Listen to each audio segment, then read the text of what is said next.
like there might be one.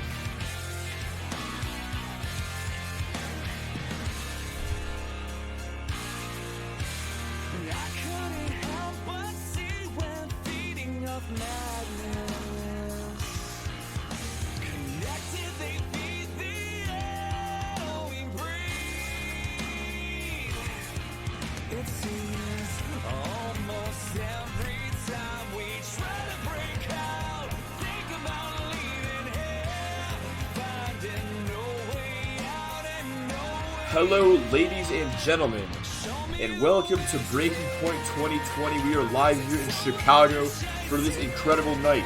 We've got a whole list of matches packed up and ready to go here.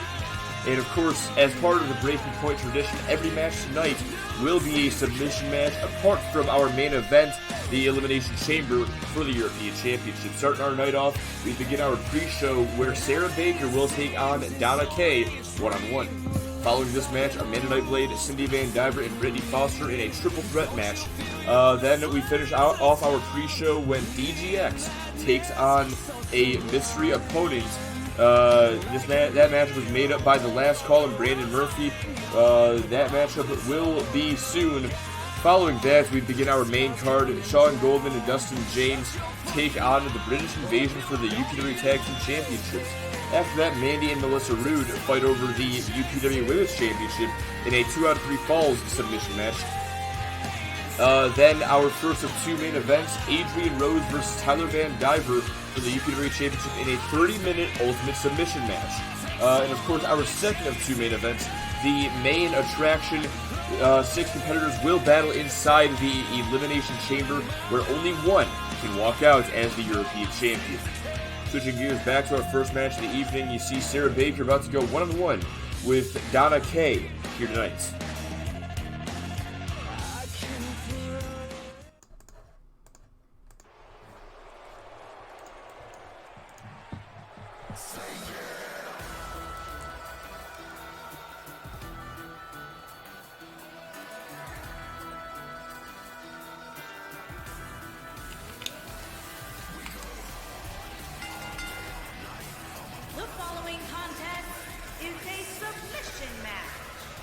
Making her way to the ring, from Atlanta, Georgia, Sarah Baker.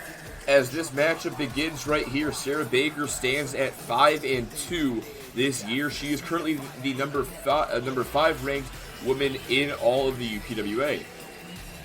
A win here tonight could bring her up to the number 3 spot, propelling her above the UPW Women's Champion, Melissa Rude, and her number 1 contender she will face later on tonight, Mandy. Last time we saw Baker was last night when she teamed up with her sister Amanda Nightblade to take on the champion and number 1 contender in a tag team match where they were victorious.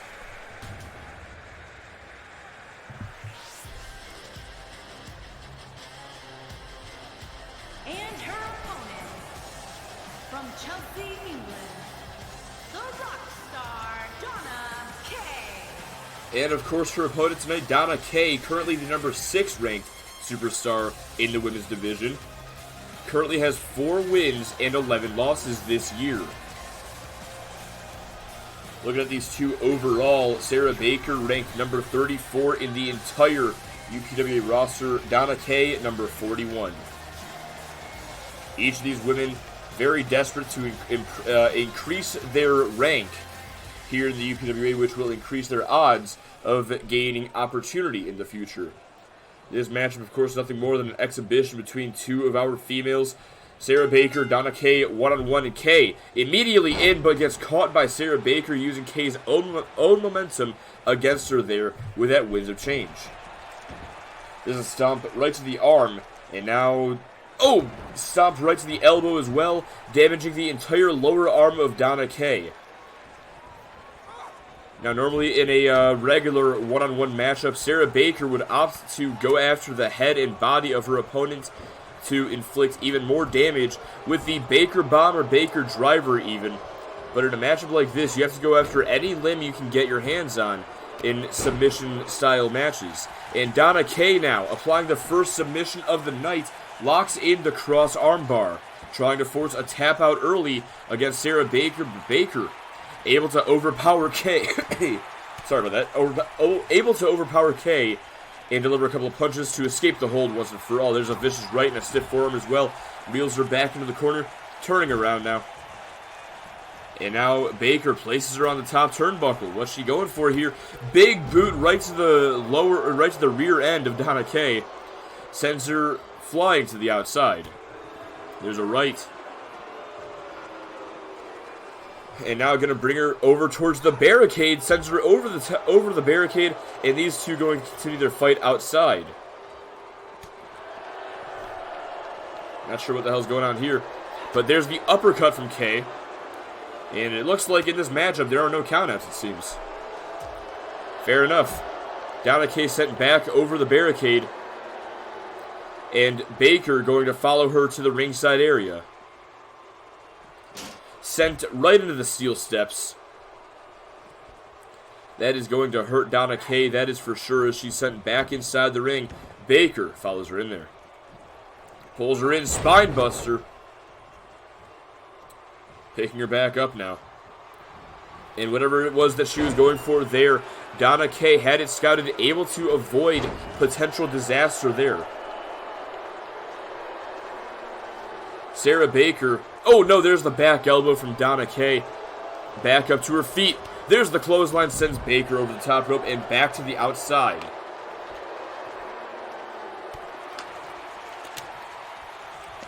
Now, of course, in this matchup, there are no countouts. I don't believe there's any disqualifications. But this matchup can only be won by submission inside the ring. Kay sent back inside, and Baker going to follow her in there. No, wait a second. Baker to the top rope. We don't normally see her go up here. Looking for the elbow drop, and that's exactly why Baker doesn't go to the high rent district very often. Crashing and burning there, looking for the half and half suplex, but Baker able to avoid disaster there with a snapmare. There's a shoulder block. And now slams her face first in the mat. And Baker setting up here. Here's the kick to the gut. Has Kay right where she wants her and going to drop her right on her head. There's the Baker driver. And now turning her around. Sarah Baker locks in the rings of Saturn, trying to force a tap out here. Donna Kay with the injured head now as a result of the Baker driver. Baker attempting to take advantage with the rings of Saturn. Not going to happen though. Donna Kay able to escape the hold. This match continues, but Baker still in control, unloading those fists right into the face. And now clubbing away at the forehead. Couple of stiff forearms here. And Donna Kay just doing everything she can to protect her head here. As Sarah Baker now. Looking for it once again. There's the kicks to the gut. Setting her up here. And again drops her right on her head. Flips her over. Looking for that rings of Saturn once more. Has it locked in. Trying to force the tap out. And Donna Kay once again able to shift her weight to escape the submission hold. Sarah Baker, however, delivers a snapmare. And now the surfboard stretch, trying for another submission here. The rings of Saturn wasn't working so well. Sarah Baker moves on to the next course of action. But it looks like Donna Kay back up to her feet, elbow into the midsection, able to escape the hold. Kicks to the gut now. Wait a second. DDT plants her.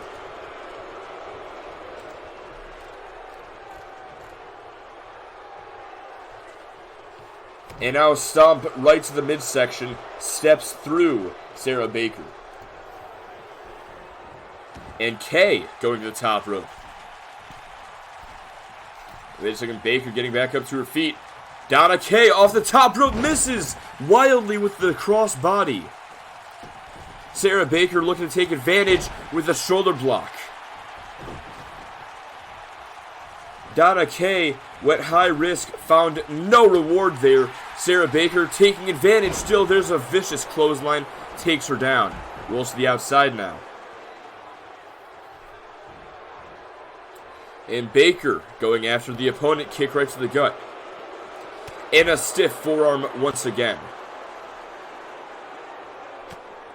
Punches to the midsection. And the uppercut as well. Picking her back up, now going to send Kay back inside the ring. And now back up to the top rope here. What's Sarah Baker going for?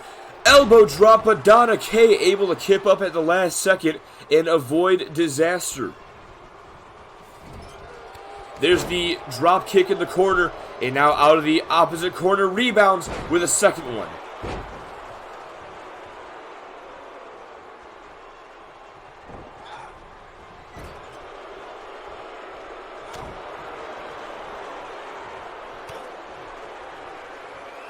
Wait a second. Sarah Baker with the hammerlock DDT. We all know she hardly ever goes for that move, but pulling everything out of the arsenal that is necessary. Now applies the Iron Claw right to the shoulder. Oh, sweeps the leg with the chop block. Looking for the kick to the chest. But Sarah Baker dragon screwed Donna Kay. Kay is just so far not been able to muster very much offense throughout this matchup. This match has been mostly Sarah Baker. Sent into the corner now. Turning her around. And Kay placing her on the top rope here. Setting up now. Trying to put Sarah Baker away here. Looking for the avalanche half and half. Launches Baker all the way across the ring. Stomp to the arm. And now Donna Kay. Donna Kay with the submission hold. I don't even know what to call this. But Sarah Baker able to escape. Sort of a fucking cloverleaf. Jesus Christ, couldn't think of the name. Cloverleaf mixed with a Romero stretch. And Donna Kay now delivers the stage dive. And setting up here, speaking of the Romero stretch, has it locked in here. Trying to force the tap out once again, but Baker able to roll out of it. Club right to the upper back, and a second one brings Kay down. Picking her back up here, and Kay with the shoulder breaker. Sends her over the top rope and onto the apron. Stiff forearm. Wait a second, what's Kay going for here? Has the arms. A double chicken wing pulling back on the shoulders here. And a big boot right to the face as well. Knocks Baker off the apron and down to the floor. And now back inside the ring goes Baker. Donna Kay could be closing in on the victory here. Gonna send Baker back into the corner. Back elbow from Baker. And now setting up here. Delivers the Baker bomb to Donna Kay. Stomp right to the back and looking for the Iron Claw once again. Applying the pressure to the shoulder. A very uncomfortable move for Donna Kay. Could be forced to tap out here. No, there's the chop block once again. Kick to the gut. Looking for a DDT, but Sarah Baker able to turn it into a Northern Lights suplex.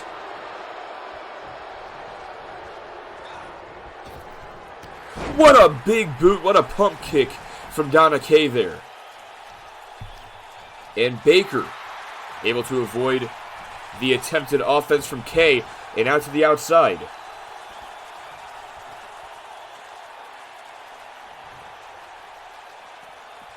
Kay with the reversal.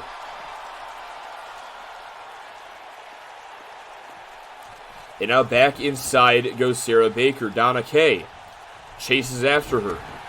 Stomp right to the leg, follows up with a second one. And now Donna Kay looking for the finishing maneuver once again. And this time connects the stage dive. And locked in the cross armbar, trying to force a tap out once more.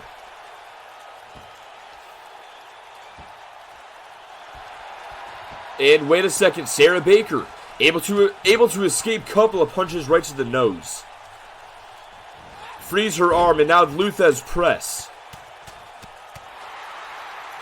laying in the fists right into the face of Donna Kay. And now once again locks in the rings of Saturn.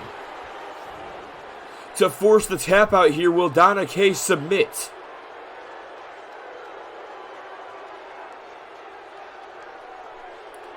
They're in the hold for a while. Wait a second. Baker just going to let go of the move.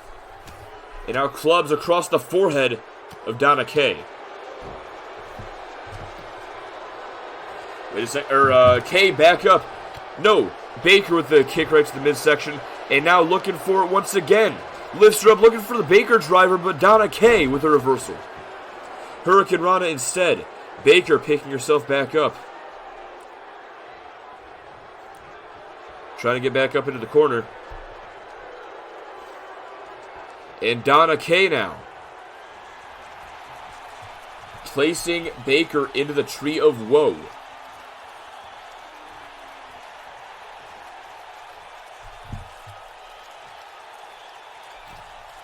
And now, wait a second, setting up here. Donna Kay from the adjacent turnbuckle, looking to go coast to coast against Sarah Baker. These two women putting everything on the line here tonight to win this matchup. And wait a second, oh! Baker back up to her feet. Donna Kay looking to take advantage. Has the front face lock. Oh, and a vicious shoulder breaker. Super kick as well.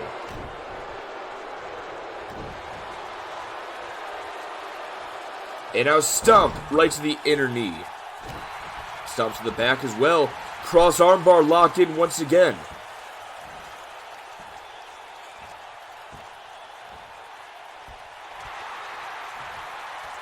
And Sarah Baker, couple of punches right to the forehead, able to escape the hold. And a backbreaker from Kay, or 2K rather. And now, wait a second, kick right to the gut. Baker looking for it once again for probably the 5th time this fucking matchup. Donna Kay, though, able to reverse once again into the Hurricane Rana.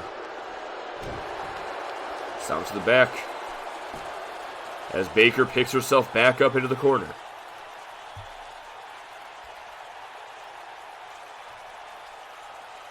And Kay with a forearm right to the lower back.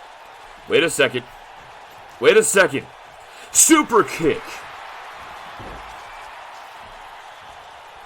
Baker may be out after that one. And now Donna Kay looking for it once again. I believe this is the bow and arrow. And finally, Sarah Baker taps out.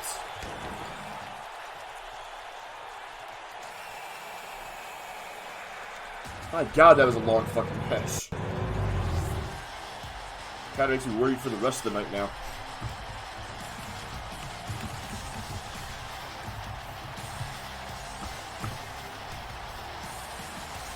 Donna Kay going to pick up the win here tonight and earn, I believe, her 5th victory of the year. Yes, Donna Kay now 5-11 after that performance here tonight. Absolutely nothing for either of these two women to be ashamed of here tonight. They gave it their all. But Donna Kay was just able to give a little bit more. Anyway, time to switch gears. Coming up next, we're sticking with the women's division when we have triple threat action between Amanda Nightblade, Cindy Van Diver, and Brittany Foster. Amanda Nightblade at the top of the women's division at the moment with 7 wins and 3 losses.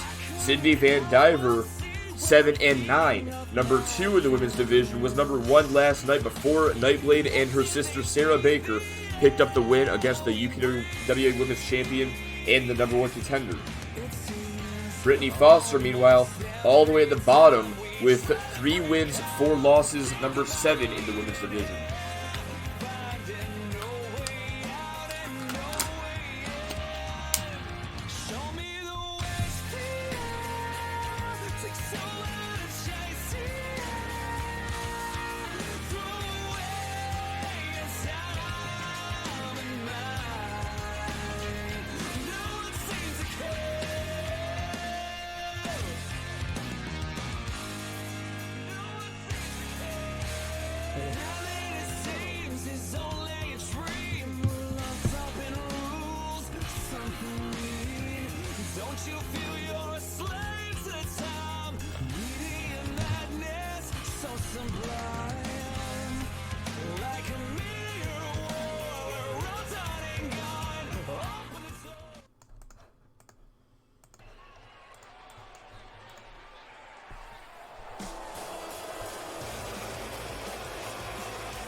Making her way to the ring from Atlanta, Georgia, Amanda Nightblade.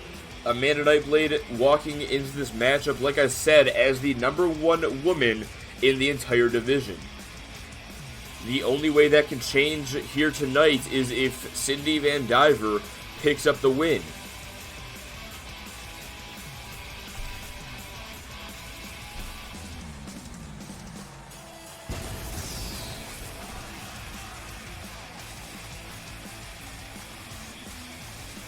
And of course, Amanda Nightblade, one of the only women in the entire women's division who has not yet held the women's championship.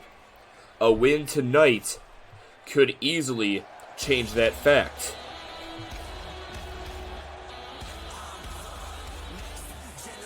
If Nightblade is able to hold her #1 position here tonight, she could definitely be in line. From West Palm Beach, Florida, Cindy Van Diver. Could definitely be in line to become the next women's champion. Cindy Van Diver, of course, also jockeying for position, absolutely has to win this matchup in order to become the #1 woman in the division. Amanda Nightblade, she just has to make sure that Van Diver does not win. A loss for Nightblade will not hinder her rankings too much. Meanwhile, Brittany Foster winning this matchup will not damage her ranking at all either.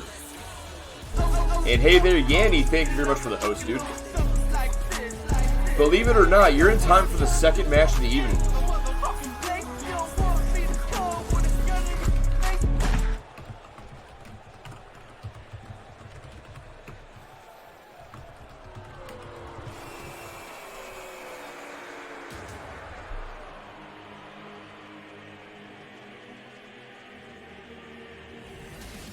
Now we're going to get betting started for this matchup.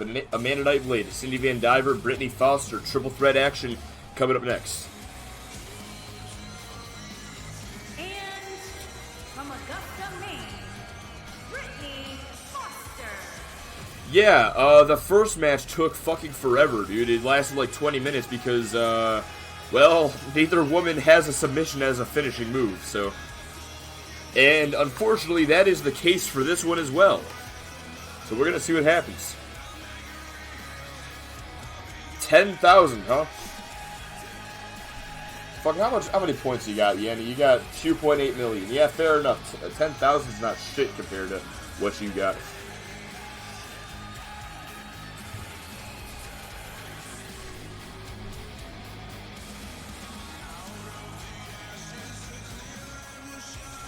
Brittany Foster, as she walks into this matchup, the lowest ranked superstar in the entire women's division, #7 in the division, and #42 overall. Matter of fact, tied for #42 with Kamikaze Marty. How about that? With 3 wins and 4 losses this year. Overall, Brittany Foster 15-22. And of course, looking at these women's pay-per-view records, you know, actually, interestingly enough, Brittany Foster's pay-per-view record is the same as her record this year, 3-4. Amanda Nightblade, on the other hand, her pay-per-view record 2-1. She's only lost at 1 pay-per-view. And Cindy Van Diver 5-4. That can easily change tonight for any of these 3 women. As a matter of fact, it will change tonight for 2 of them. Bet on Brittany because 1, she's tied with Marty. 2, I was in the 100,000s and betting 999. Now that I'm plus a digit in my account, I'll add a digit in my bets. That's very fair, Yanni. Let's see. Amanda Nightblade looking for the win early, locks in the Boston Crab, and Brittany Foster realizes this. There's the headbutt to break things up. Oh, and a chop block as well to Nightblade brings her down. Punch right to the midsection, and a left right to the forehead. Right hook, forearm as well. Cindy Van Diver doing the smart thing and just staying out of it here, allowing her other 2 competitors to beat each other up, but Nightblade able to take down the former women's champion, but gets taken down by the inaugural women's champion with that facebuster. 3, Brittany has white and black hair like Marty, and Marty may or may not have a crush. Okay, then. Hey there, Fly Good Pato. Welcome to the stream. Just in time for our second match of the evening. Triple threat submission match between Brittany Foster, Amanda Nightblade, and Cindy Van Diver. Nightblade sent to the outside. Foster gonna go join her out there. Or maybe not, perhaps. Or maybe so. Okay, I don't know what the fuck's going on. Cindy Van Diver back inside as well.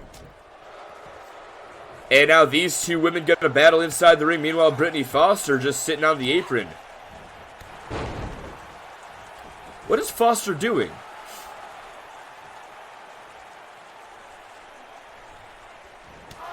Nightblade brought back down to the floor, and Van Diver now going to the top rope here. Waiting for Nightblade to get back up. Brittany Foster picks her back up, and going after the arm, but a drop toe hold from Nightblade. And now snap German suplex from Cindy Van Diver. Kicks to the leg. Foster turns her around, and there's the scoop slam. Picking her back up now. I'm going to send her back inside the ring. Remember, this matchup can only be won via submission, and the submission can only take place inside the ring. Kicks to the gut, punch to the midsection. Foster really looking for the painkiller. Has tried it twice so far and has not been able to hit it so far. Kicks to the midsection. And a headbutt right to the forehead. And finally connects the painkiller. Picking Van Diver back up, but there's the arm drag. And now both women back up to their feet. Brittany Foster and Cindy Van Diver. These 2 put on so many great matches in the past. And now when you throw Amanda Nightblade into the mix, I'm sure this match will be even greater. Oh! Brittany Foster takes out both Nightblade and Van Diver with the same right hand. And now back inside the ring, looking to put away Nightblade here. There's the kick to the gut, setting up for the chemical kiss DDT, but there's the clothesline from Amanda Nightblade. Nightblade now setting up here, as Van Diver gets back into the ring. Kick to the gut. Setting up Foster, has her up, and gonna drop her right on her head with the Baker driver. Wait a second, Anaconda Vice locked in by Cindy Van Diver. Nightblade quick to break things up, and now the very southern uppercut. Or rather the... No, that was just regular uppercut, my bad. I forgot that that's not her signature anymore.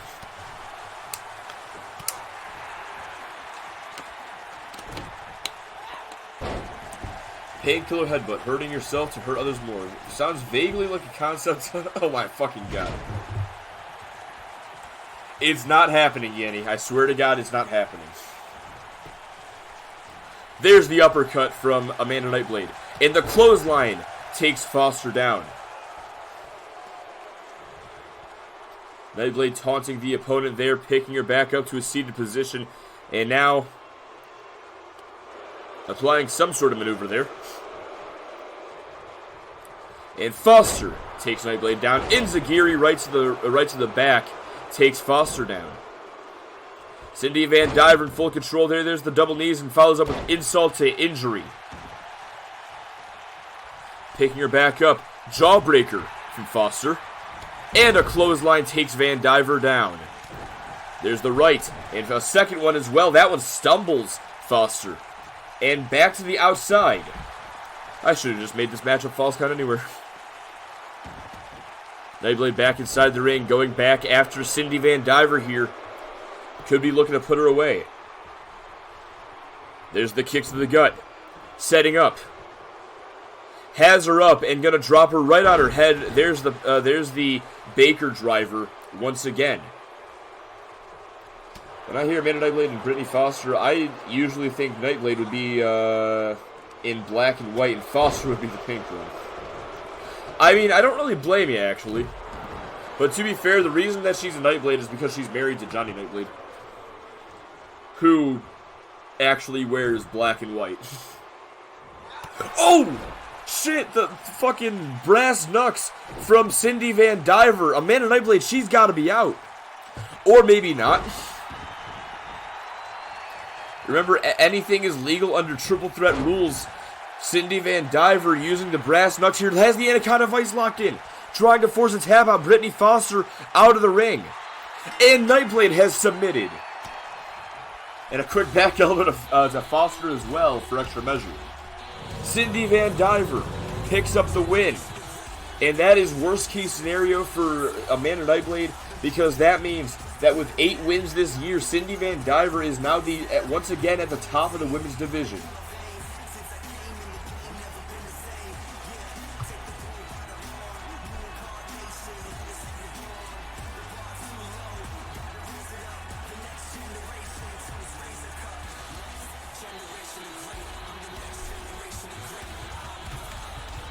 And there it is once again, the Anaconda Vice.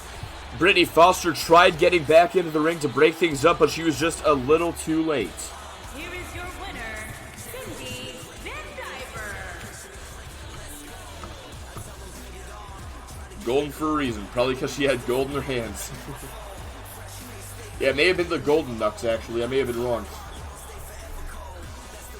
But will that be the case later tonight when her brother takes on Adrian Rose for the UPW Championship? Congratulations to Cindy Van Diver on this very important win. But with that, it's time for us to move on to our final pre-show matchup. Coming up next, DGX is set to take on a mystery opponent. Not entirely sure who this is going to be, but according to the last call, this will be a returning superstar. Of course, DGX recently joined the Last Call's Crusade last night when the Last Call defeated him one-on-one. Give the assist, of course, to Marco Rodriguez, who provided interference in the matchup. But either way, Last Call got exactly what he wanted. And as part of DGX joining the Crusade, Last Call has already gotten him a match on a pay-per-view card.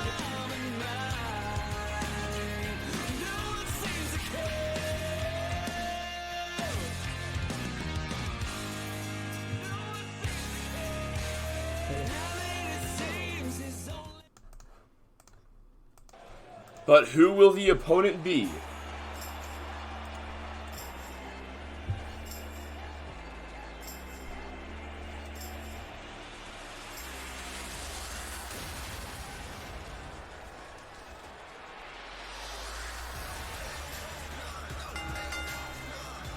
Making his way to the ring from Mobile, Alabama, weighing in at 187 pounds,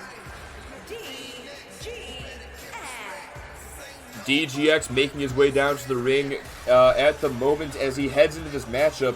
DGX is currently the number 12th ranked superstar in the UPWA with 6 wins, 11 losses, or on Motor City Wrestling at least, 31 overall, tied for 31 with Jason Edwards.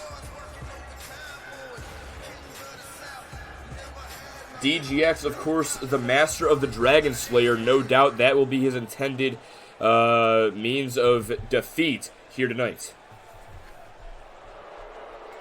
But who is his opponent?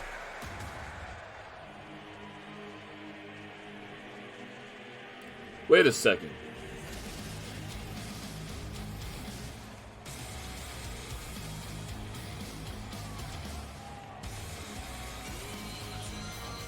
Wait a second. And his opponent, from Milwaukee, Wisconsin, weighing in at 232 pounds, Tommy Blaine. Wait a second. Tommy Blaine? We haven't seen this man in months. Not since he went one-on-one with the Last Call a number of months ago.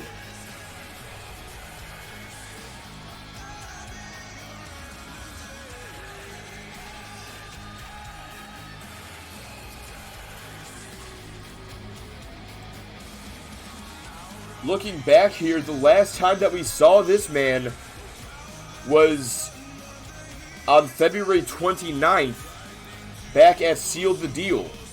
We haven't seen Tommy Blaine in about 4 months. Last time that we saw him, Tommy Blaine was the leader of the Lost Souls alongside Brittany Foster and Jordan Carr, at the time known as Brittany F and Jordan C. Blaine had already lost Chen Shao and Seth Baker to the Last Call. And at Seal the Deal, they were set to collide, where the Last Call defeated Tommy Blaine once and for all. Or so we thought. Tommy Blaine, he decided to take a moment to step away from wrestling.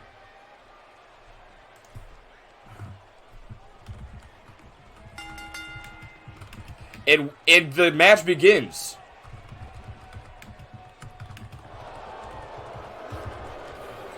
DGX taking on Tommy Blaine here, apparently known as the Lost Soul. DGX using his technical skills, his technical wrestling background against Tommy Blaine here. But Blaine fires back with a right. DGX single leg takedown. And now trying a submission early. Wait a second. Has a knee bar. Has the knee bar applied, trying to force a tap out here. Oh, but the Lost Soul easily able to escape the hold. Vicious right hand. Has a hold of DGX, but DGX with a kick right to the back of the leg. This is the flying forearm. Snap German suplex instead. Windows loading noise. Oh, kitchen sink from DGX. Blaine to the outside. This matchup spills outside the ring. There's the back elbow. And a punch right to the midsection from Tommy Blaine. There's a right. And now finally has a hold of DGX. Slams him face first into the apron. Picking him back up now. And sends him back inside the ring. Blaine with a stomp right to the lower back. Has the Iron Claw locked in. Trying to force a tap out early against DGX. But no. Punch right to the midsection. And a second one. Able to escape the hold. Oh, kick right to the gut. And now off the ropes. Frankensteiner. Picking him back up here. And wait a second, looking for the Uranagi. Just becoming a member of the Last Call's Cult Force. Make a piece of your body blue. Well, DGX is a part of the Crusade, the Last Call's Crusade. Wait a second. Has the submission locked in, and DGX able to force his way out. But there's the headbutt taking DGX down. DGX is part of the Crusade. The Lost Soul is not. Lost Soul has the Iron Claw locked in again, but DGX couple of punches to the midsection. And now, wait a second, Snapdragon suplex. And DGX. Wait a second, looking for the Fisherman suplex. Picking him back up now. There's the clothesline. Follows up with a second one. And now, off the rebound. Tilt-a-whirl backbreaker. Picks the Lost Soul back up, sends him into the corner. Able to avoid potential disaster. There's the clothesline. Despite all the punishment Lost Soul has taken throughout this matchup so far, still maintaining his speed against DGX. There's the face buster. And now, no. Knee right to the gut from DGX. Kick to the gut as well. There's the cutter. Into the Dragon Slayer. Trying to force a tap out here.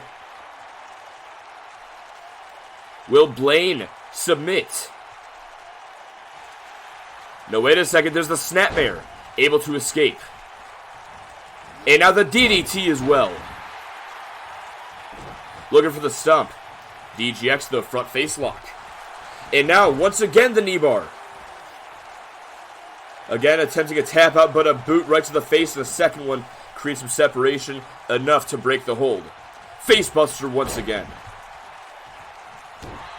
Stomp right to the wrist. And a stomp to the forearm. And slams him face first into the mat. Going after the leg. Oh, a knee driven right into the side. Kick to the chest as well. And now dropping an elbow across the chest. DGX picks him back up. Kicks to the gut. Cutter once again.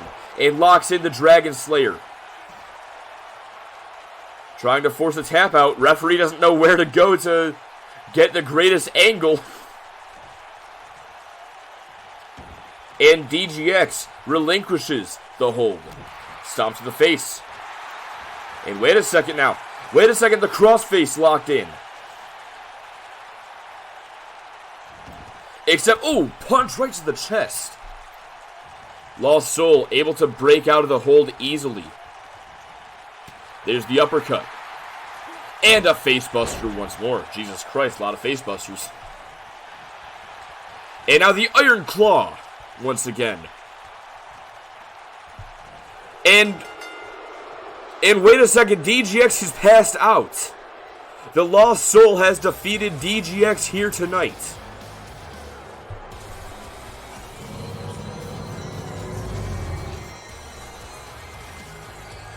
DGX did everything he could to defeat Tommy Blaine, but I don't know, it's as if Blaine has found some new power of his own.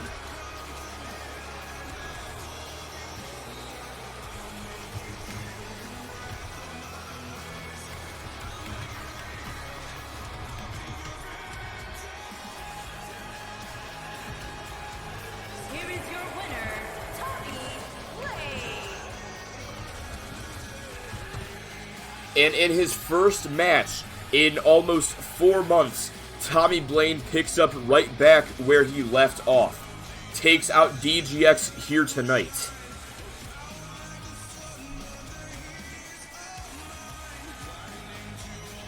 As we stare into those evil eyes of his, very intimidating figure, that is for sure.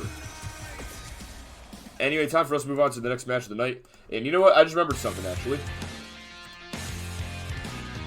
So, Cindy Van Diver won that other match.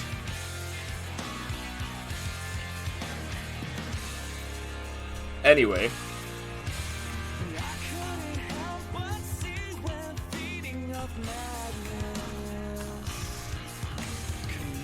You know, I do a fucking lot, motherfucker, alright? I don't want to hear it. I forget sometimes, and it's only human. Anyway, Tommy Blaine picks up his first win since his departure at Seal the Deal. Blaine, just like that, at 3-3 for this year. DGX suffering the loss here tonight.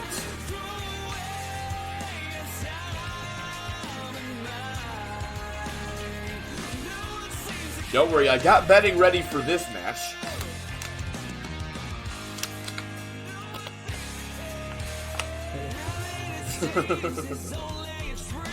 Android, fuck you mean, bro? iPhone gang. Notice my home button. Anyway, this next matchup will be for the UPWA Tag Team Championships. Dustin James and Sean Goldman taking on Alex Rude and Riley Anderson of the British Invasion. Hey, I'm the king of bad jokes.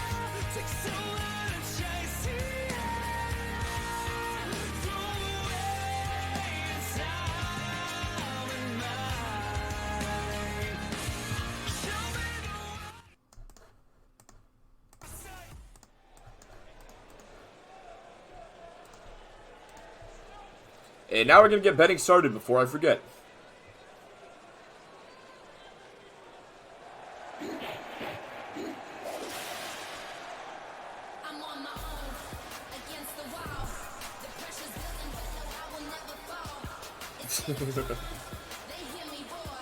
Fucking fair enough, I guess.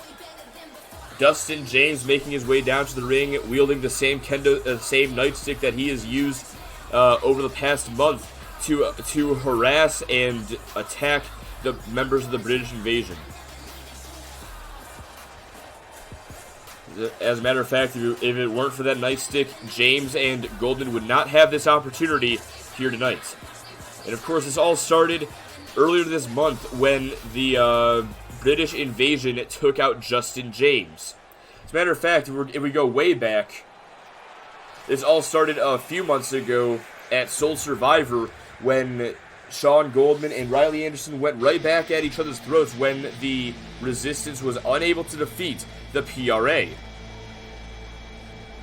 Goldman and Anderson would renew hostilities right where they left off, and the British invasion they were not slow to get involved in the action. Goldman would eventually find allies in Dustin and Justin James of the Block Party, the number one contenders for the UPW Tag Team Championships, and over the past couple of months, these two factions have been battling. Justin James, as I said earlier this month, was taken out by the British invasion, and that has sparked a new fire in Dustin James. Since Justin was injured, James has taken out Riley Anderson and Jay Haas. Anderson has been able to come back, however, Jay Haas, his injury is too severe to make a return to the ring. Anderson, however, has been able to keep up to even the odds alongside Alex Roode against Goldman and James. But despite this, despite the odds being 2-on-2, James and Goldman, they've been able to earn this opportunity against the British invasion. And it could all come to a close here tonight. Sean Goldman and Dustin James with a golden opportunity to become the next UPW Tag Team Champions and talk about an odd couple.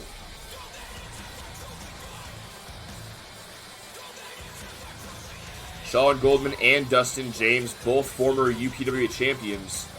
Dustin James, also a former UPW Tag Team Champion, alongside his brother Justin.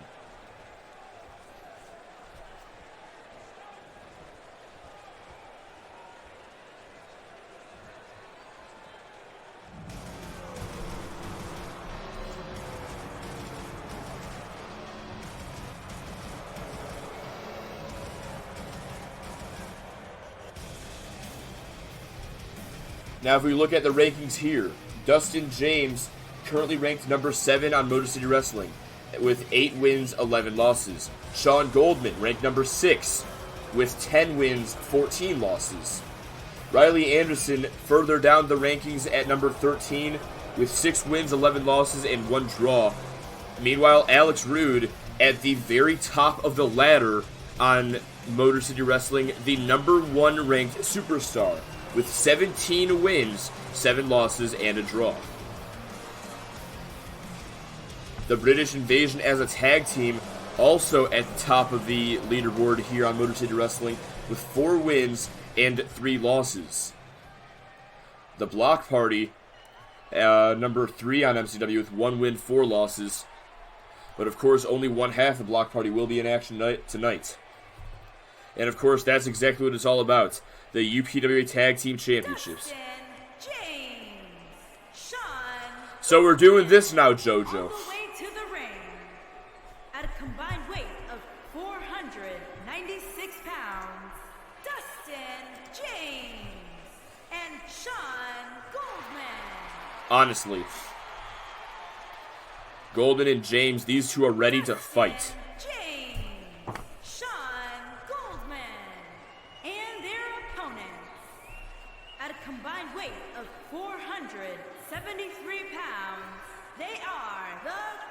Chosen One, Alex Rude, and Riley Anderson. For real, dude. Anderson and Rude, the current UPW Tag Team Champions, alongside Jay Haas as well. The British Invasion, they've held these titles for 111 days, the longest reigning champions in the title's history. The 8th UPW Tag Team Champions as well. And of course, this matchup will be contested under submission rules, just as almost all other matches tonight. The first team to win via submission will walk out as your champions. Almost as good as the Marty alarm clock. Marty! Motherfucking hell, dude. Alex Rude to the arm drag. Knife edge shot from Dustin James, though, and now has him in the front face lock here. Going after the arm. Looking for the Russian leg sweep. Drops him in the mat. Looking for the stomp. And now, wait a second. Has him up. Samoan drop. Picking him back up here. Sends him into the corner now. Oh, and there's the splash. Wait a second. Are we gonna see it?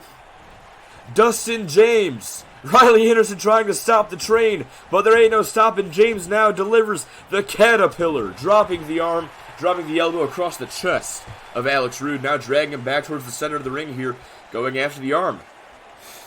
Warmaru! There's the monkey flip from Dustin James. Hasn't taken him very long to get back into the swing of things, finding the fun in this matchup, but he has to be careful.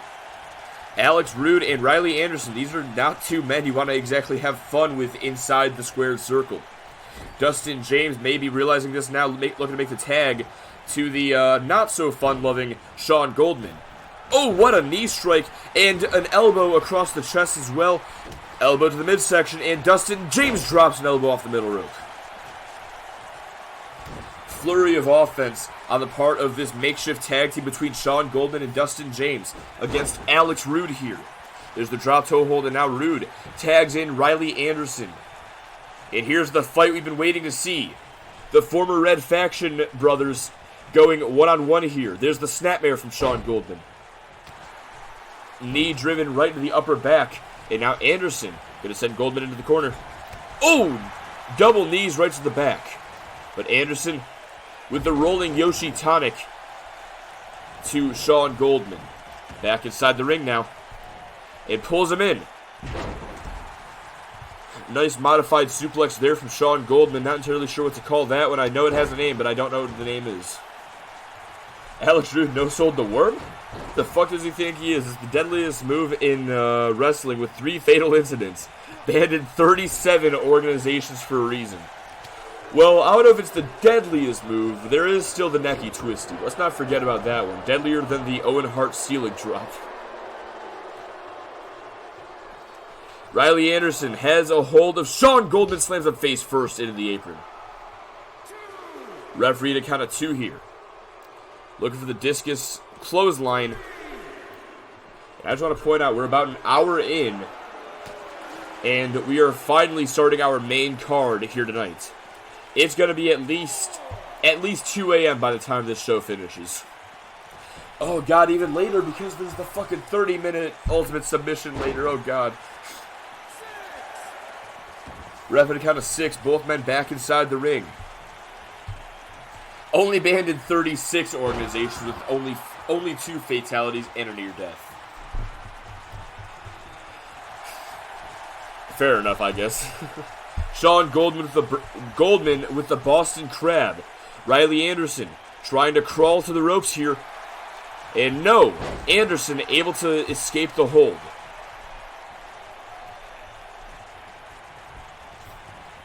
Sends him into the corner. Big boot from Goldman. And now going into the makeshift block party's corner with that clothesline.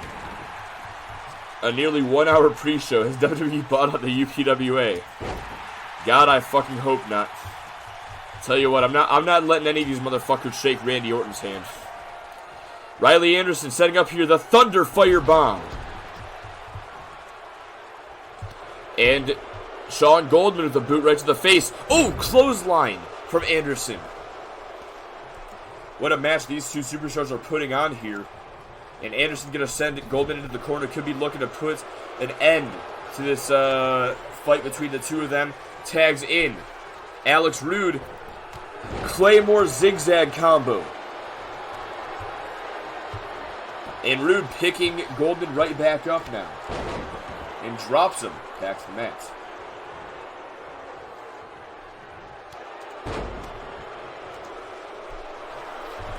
Goldman locks in a cross armbar here, trying to force a tap out of Alex Rude.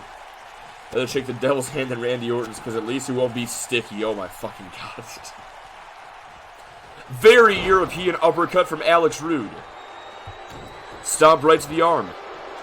And now has the camel clutch locked in, but you can see Sean Goldman's foot was very much on the bottom rope. Easily forces a rope break.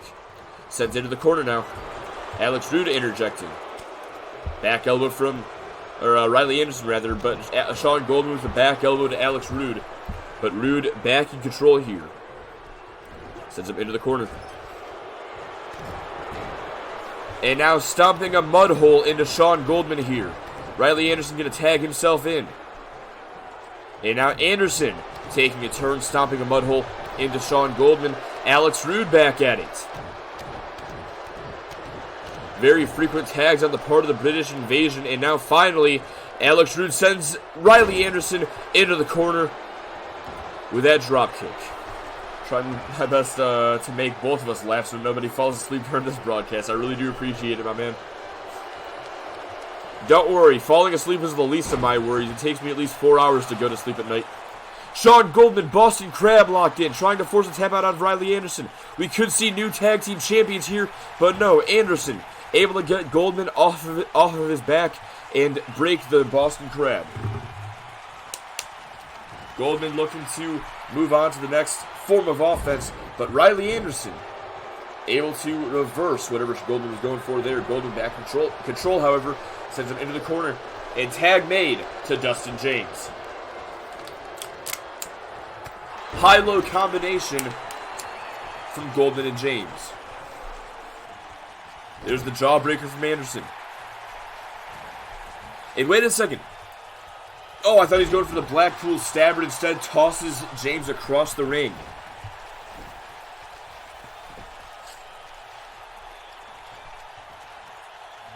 And now tag made to Alex Rude. Stomp right to the nose. And Alex Rude, hang on a second, with the front face lock gator roll, and applies a crossface here. Doesn't have the full move there, didn't have the arm trapped, but going to relinquish the hold. There's the very European uppercut once again from Alex Rude. Yeah, you can find him on search history. How to sleep 8 hours in 1 hour, among other things. I fucking feel it, dude. I really fucking do. Wait a second. Dustin James getting fired up here, but Alex Rude extinguishes the fire. And wait a second now, once again, zigzag Claymore combo.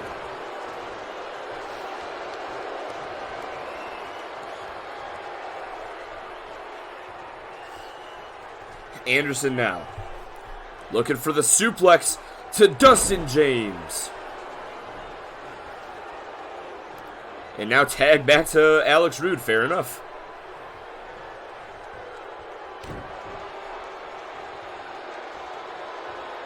I believe the last time that we saw a tag team championship change in a submission match was back when the Campbell Club defeated the Lost Souls last year in an elimination submission match.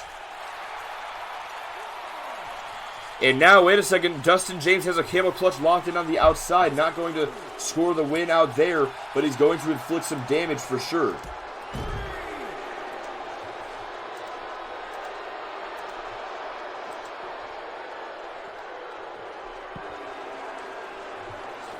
But as I was saying, last year, on June 29th at Breaking Point 2019, the Campbell Club defeated the Lost Souls for the UPW Tag Team Championships, ending the Lost Souls 28-day reign with the tag titles, and that would start the 55-day reign of the Camel Club.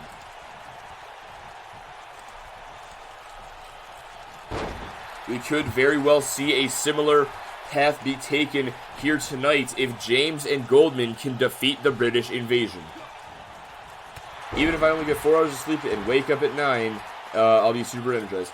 You know, I really do feel that also, actually. Well, 4 hours of sleep, maybe not. 6 hours of sleep, I'm usually good with. Drop toe hold from Dustin James. 4 hours of sleep, I'll have a good amount of energy. Oh, the last shot from Alex Rude. Stomp to the arm. And now the camel clutch is locked in. Dustin James may have to tap out here. Trying desperately to crawl. And wait a second, breaks the grip of Alex Rude. Sweeps the leg. And a headbutt from Alex Rude. But as I was saying, I'll usually, I can be good on 4 hours of sleep for a while, but after a while, as the day goes on, I start feeling the fucking tiredness. Dustin James with the DDT, and now waiting for Alex Rude to get back up. There's the kick to the gut. And setting up here, drops him on his head with the Dustin Buster.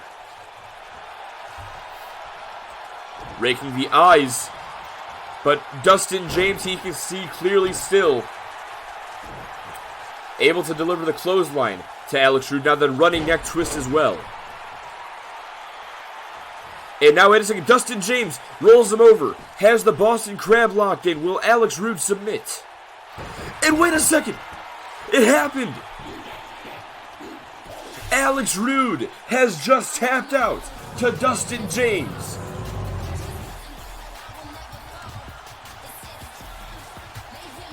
And the feel-good story has a happy ending. Dustin James and Sean Goldman, the odd couple, are now your new UPWA Tag Team Champions. And I thought I fucking saw it all in the UPWA.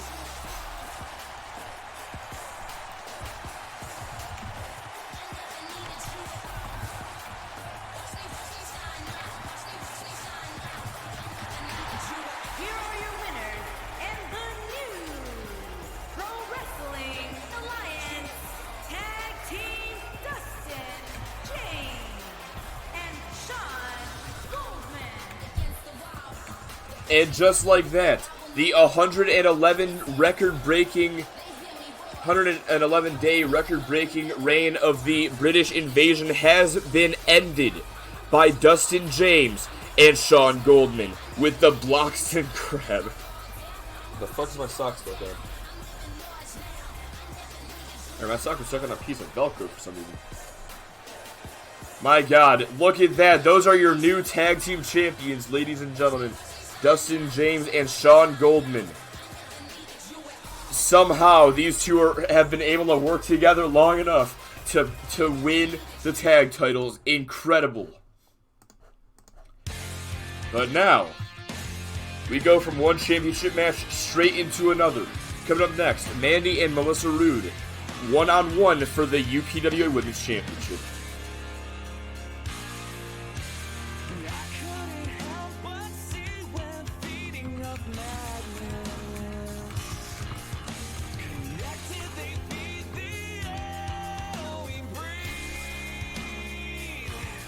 Alright, let's see. He's gonna get the betting paid out, and you know what?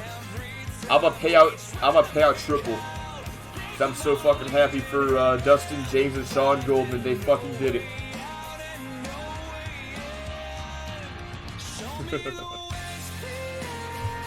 Alright, let's see here. Dustin James, where's he at on this thing? Well, Sean Goldman, now 11-14-1 this year. Dustin James,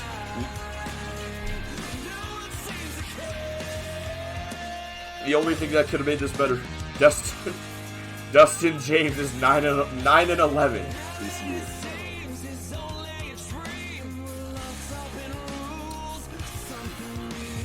You can't make this shit up, dude. You just fucking can't.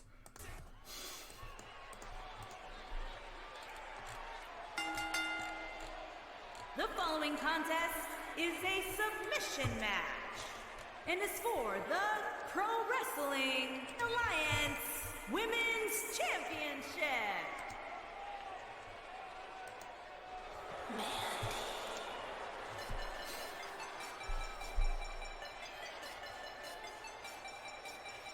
Glad you enjoyed the song, Yanni. I'll be honest, it was a last-minute pick.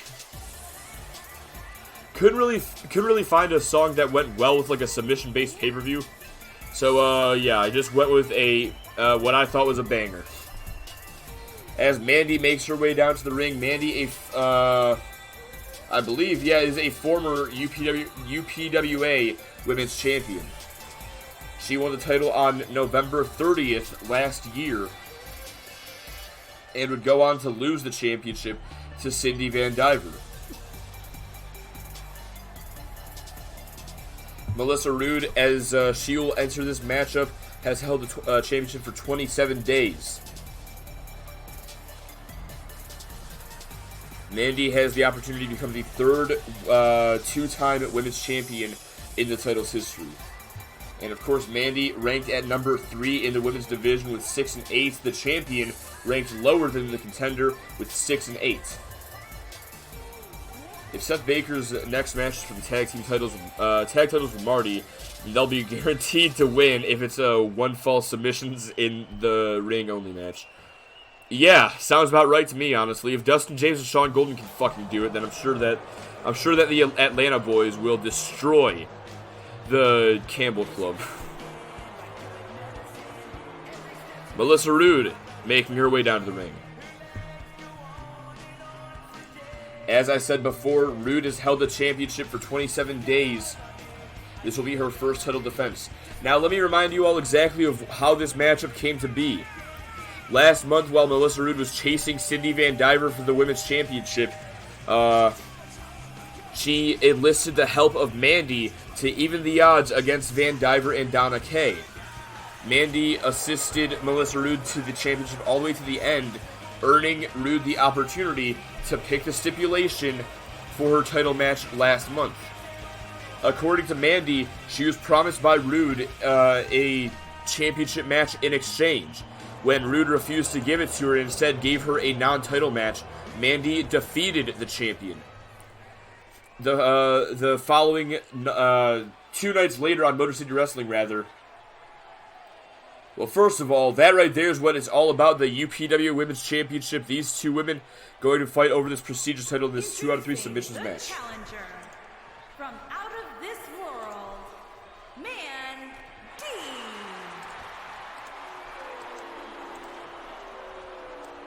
Introducing the champion from Blackpool, England.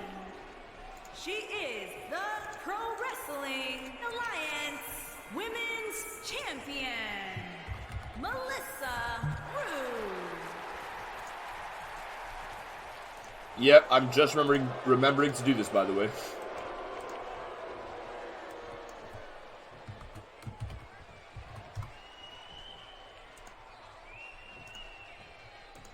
There we go.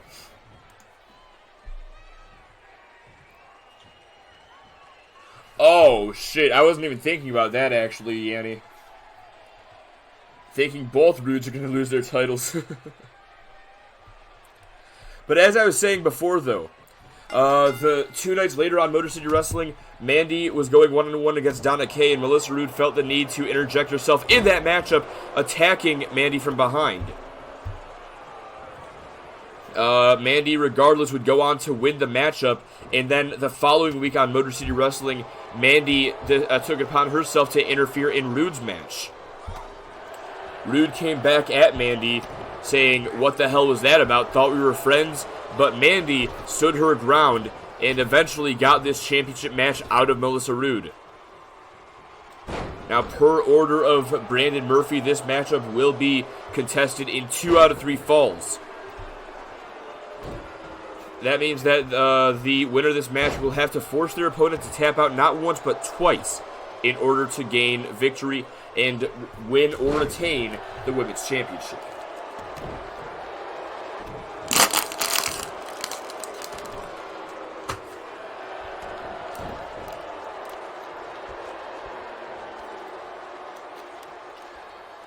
These two going back and forth here. Mandy dropping Rude face first into the corner, delivers Snake Eyes. Stomp right to the chest, and now standing on the throat of Melissa Rude. Now in this match, of course, there are no disqualifications, no countouts. These two women can use the environment however they wish, and can go for whatever dirty moves they wish to, as well. Referee is simply here to ensure that there's a victor. Okay, so there are countouts. Never mind whatever the fuck I was saying. I guess this matchup is different from the other matches, the other submission matches that went on throughout the night. Couple of stiff forearms there. Gonna send Rude into the corner. And clothesline right to the back of the head. Spinning leg lariat from Mandy. Stomps to the arm as well, and now has the modified camel clutch locked in. Sacrificing leverage for extra damage as she drives her knee into the back. And you know what else, actually? I just remembered we gotta get betting started. Betting has begun. Mandy or Melissa Rude, one of these two women will take the win here tonight. Which one will it be, as Melissa Rude delivers the Famouser right to the back of the neck of Mandy, and now applying the stump puller.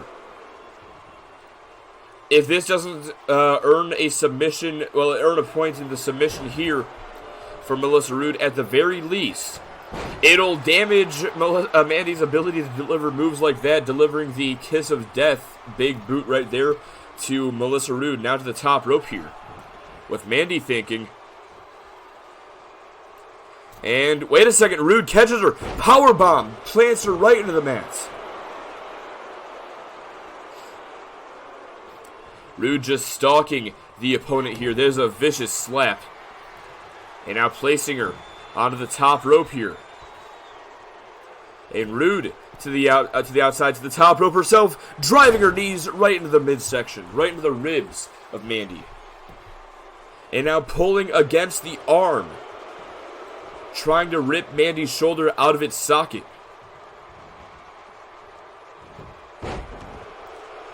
Mandy with the leg sweep. Rude picking herself back up on the outside on the apron and gets dropped to the floor.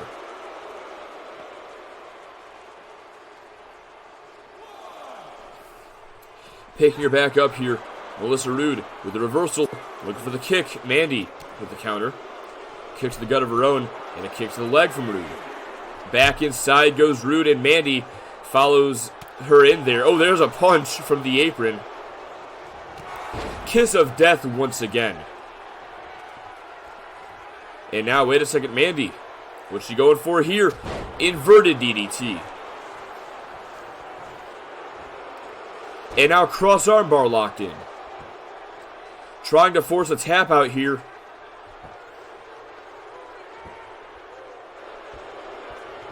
And Melissa Rude able to escape the submission. Couple of punches right to the face. Famouser once again. And Mandy now going to roll to the outside. Or rather to the apron. Melissa Rude looking for the right to knock Mandy off the apron. Mandy with a spinning leg lariat instead as she gets back inside the ring. And now the modified camel clutch applied once again. And the champion has submitted. Mandy 1-0 against the champ.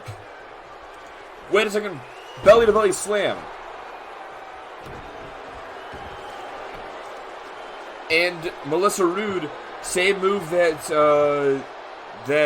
Donna Kay, I believe, defeated. And there's a tap out.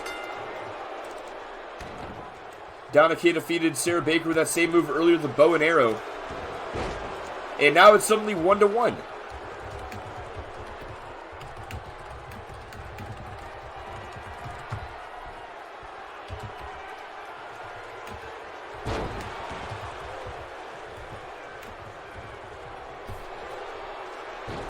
Cross armbar locked in.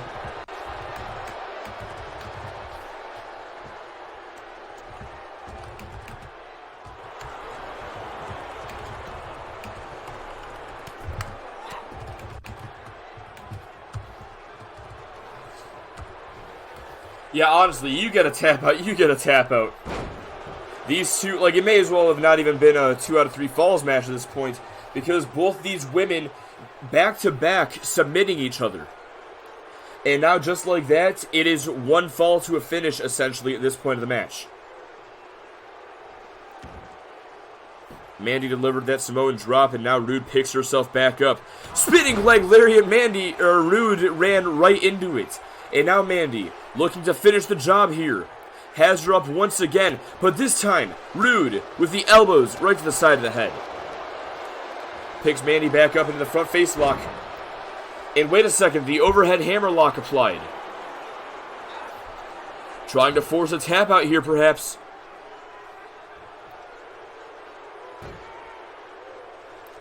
Continuing to apply pressure here against Mandy. Dealing more and more damage to the shoulder. Wait a second. Off the... Rude looks like she took a bit of a spill there. Relinquishes the hold. And off the ropes. Completely missed the target. Fell right onto the mat. Would not like to be kicked by Mandy. I can't say I would either. There's a kick to the lower back. And now the clothesline as well. Follows up with the second one. And going to finish things off with a calf kick right to the chest. Mandy in control of this matchup, but not for long. Rude with the counter. And now looking for it once again. Belly to belly slam. And now looking to put Mandy away here. Applies the bow and arrow one more time. To win the matchup, will Mandy submit? And Mandy has been forced to tap out. Rude picks up the win 2-1.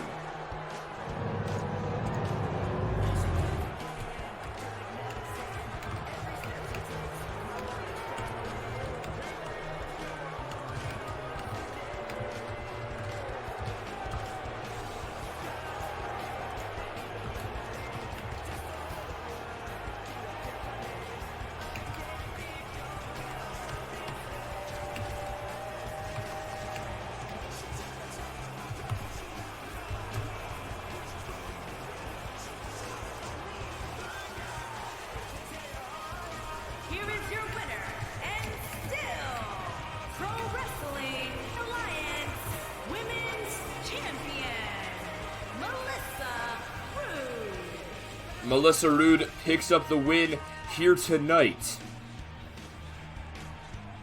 The springboard botch. Alright, here we go. Let's see. What do we have next? I believe we have our Ultimate Submission match coming up next. Yes, we do. Adrian Rose versus Tyler Van Diver one-on-one.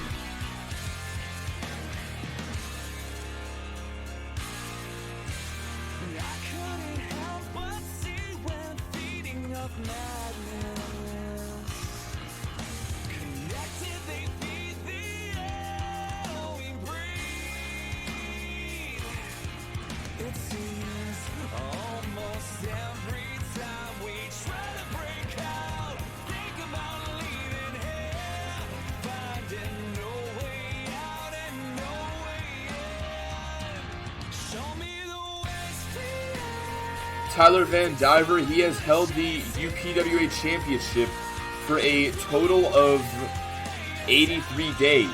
The third longest reign in the title's history, just behind the two individual reigns set by Pedro Rodriguez at 88 and 91.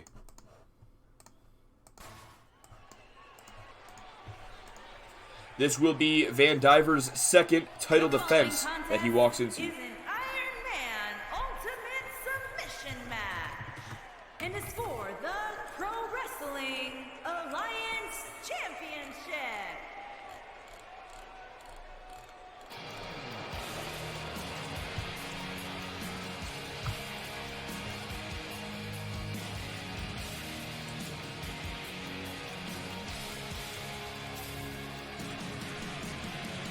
As Adrian Rose steps into this matchup, he steps in as the number 5 ranked superstar in all of Motor City Wrestling. Number 10 overall, has a record currently of 10-8. The opponent tonight, Tyler Van Diver, the UPW champion. Number 2 on MCW, number 5 overall with 14, 10, and 1. Oh, if you want the song, it's called Meteor by Ashes of Soma. Matter of fact, I'll fucking add it. I'll put it on Discord if you want to take a look at it.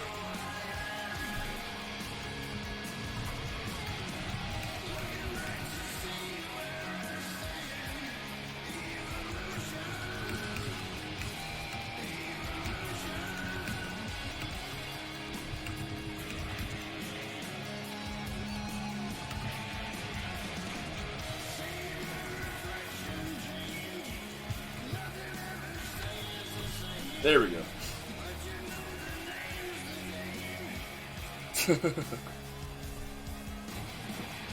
Adrian Rose. Now, this whole rivalry started last month when Adrian Rose targeted Tyler Van Diver backstage, trying to get into his head. Adrian Rose, he said that he's the one who defeated the PRA, something that Van Diver couldn't do. Which, to Rose's credit, he did score the final 2 eliminations in the 16-man Hell in a Cell at To the Death, eliminating Pedro Rodriguez and then Locally Lopez to defeat the PRA once and for all.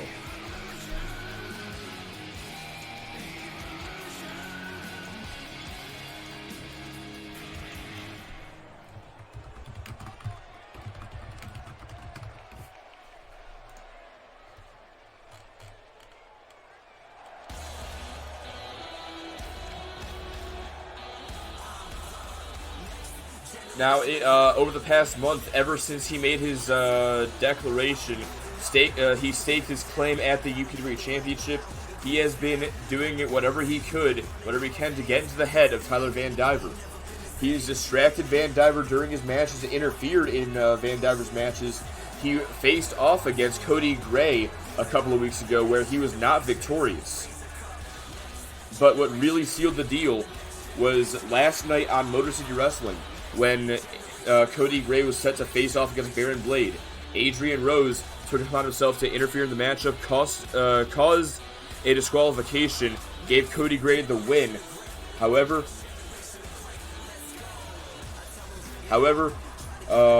that win would come at a price. Adrian Rose, he continued assaulting Cody Gray after the match was over,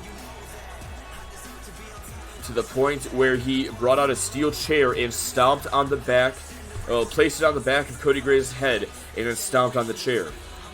Cody Gray, as of this moment, is concussed and will not be anywhere near the action here tonight.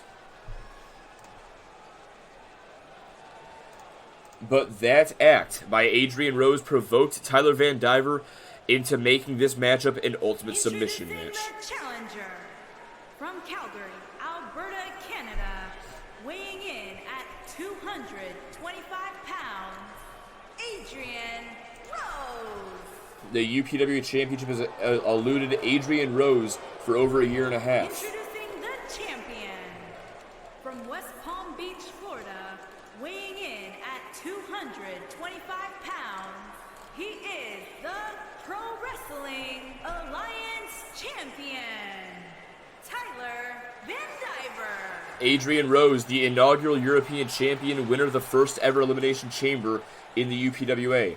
Tyler Van Diver, current UPWA champion, former UPWA Tag Team champion, and winner of the Proving Ground tournament in 2019.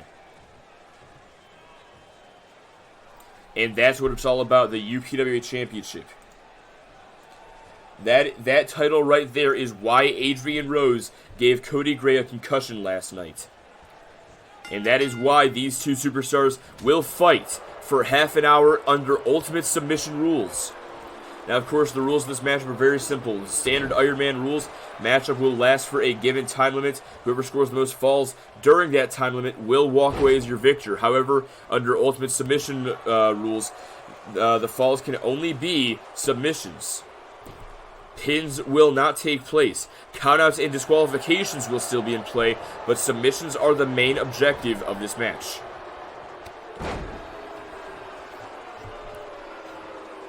These two superstars going right after each other, back and forth, right out of the gate. Hey, fuck you. That was all off the top of my head, by the way. I was not reading a fucking script there. Adrian Rose with the combination. Picking Van Diver back up. Gonna place him up against the ropes. And the reverse hot shot sends Van Diver reeling back towards the center of the ring. Double knees to the midsection. And follows up with insult to injury. Hey there, Exiled Emperor. How you doing, bro? There's a spine buster from Rose. I take it you guys know each other from a different stream. Adrian Rose now with a figure 4 leg snap. MHC, I don't know which one MHC is. I know HWA, HIW, oh, Max Adam, okay.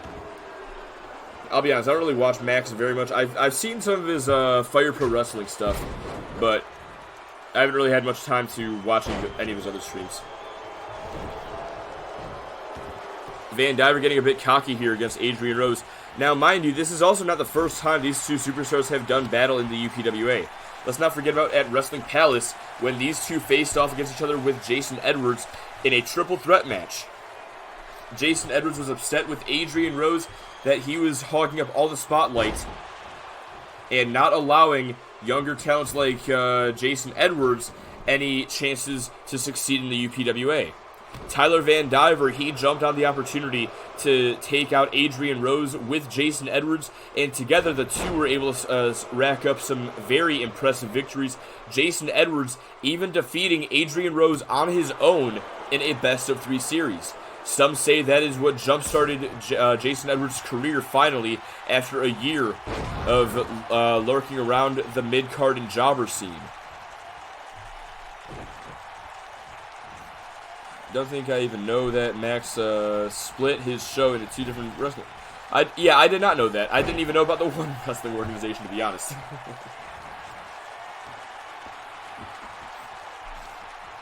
Tyler Van Diver setting up here. There's the kick right to the gut, and now follows up with the Golden Star DDT. I've been trying to watch more streamer shows, but I just ain't got the fucking time to, man. Especially with summer being a thing again. The restrictions lifting. Just been hanging out outside a lot recently. Tyler Van Diver with the Golden Star Bomb.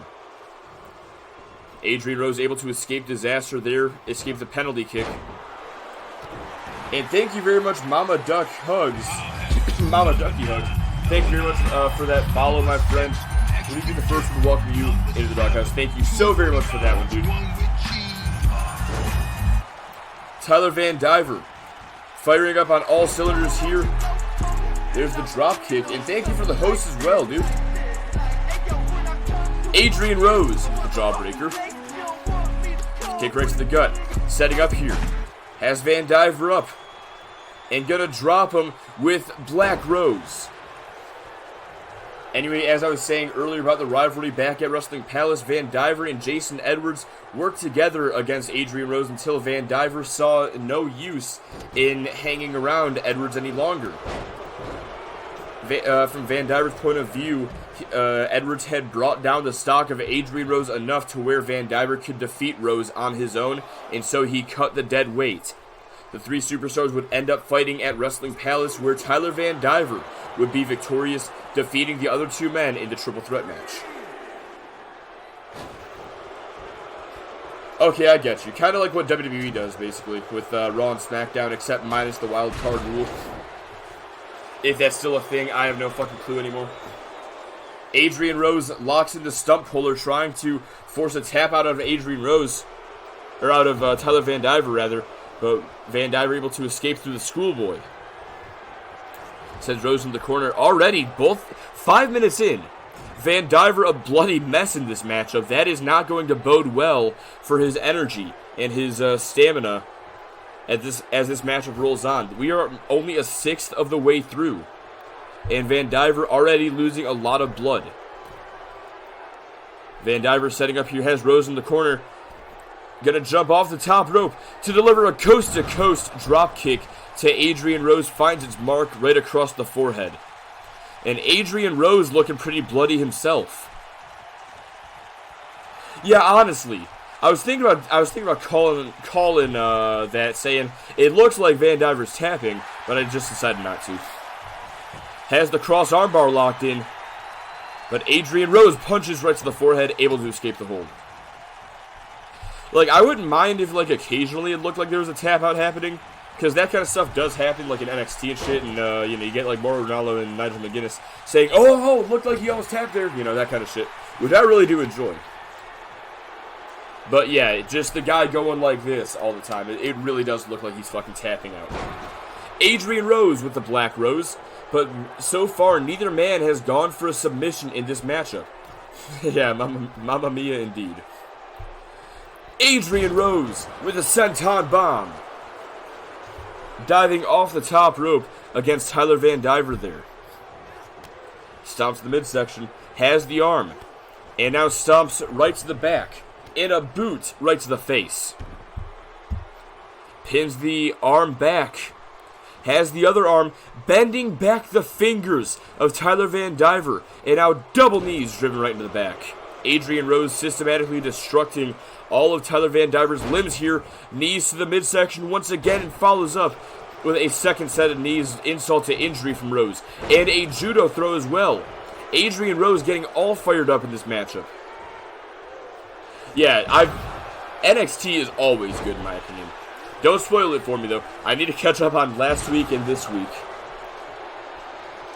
I'll be honest, I'm at the point now where I'm just about to only watch NXT. I'm getting kind of tired of AEW. Oh, wait a second. Tyler Van Diver looks like he's tapping out there to the Sunpuller. No, Schoolboy once again to escape the hold. That's also a very weak escape in my opinion. Very fucking slow. Wait a second. Tyler Van Diver turns him over, locks in the Boston Crab. Trying to force a tap out, Adrian Rose trips up Van Diver. Van Diver trying to maintain the offense. Rose pushes him back. Now catches Van Diver into the front face lock. Has the Fujiwara armbar applied. Trying to score the first fall in this matchup. No, rolls through. And there's a standing drop kick from Rose. Stomp right to the arm.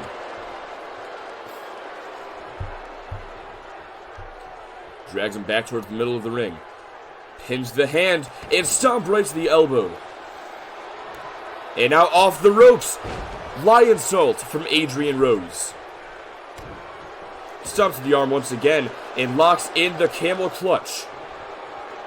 Trying to force a tap out, but Van Diver rather, breaks up the submission. I don't think Rose was even able to get his grip employed before Van Diver realized what was going on and was able to escape the submission attempt. Wait a second, Van Diver off the middle rope.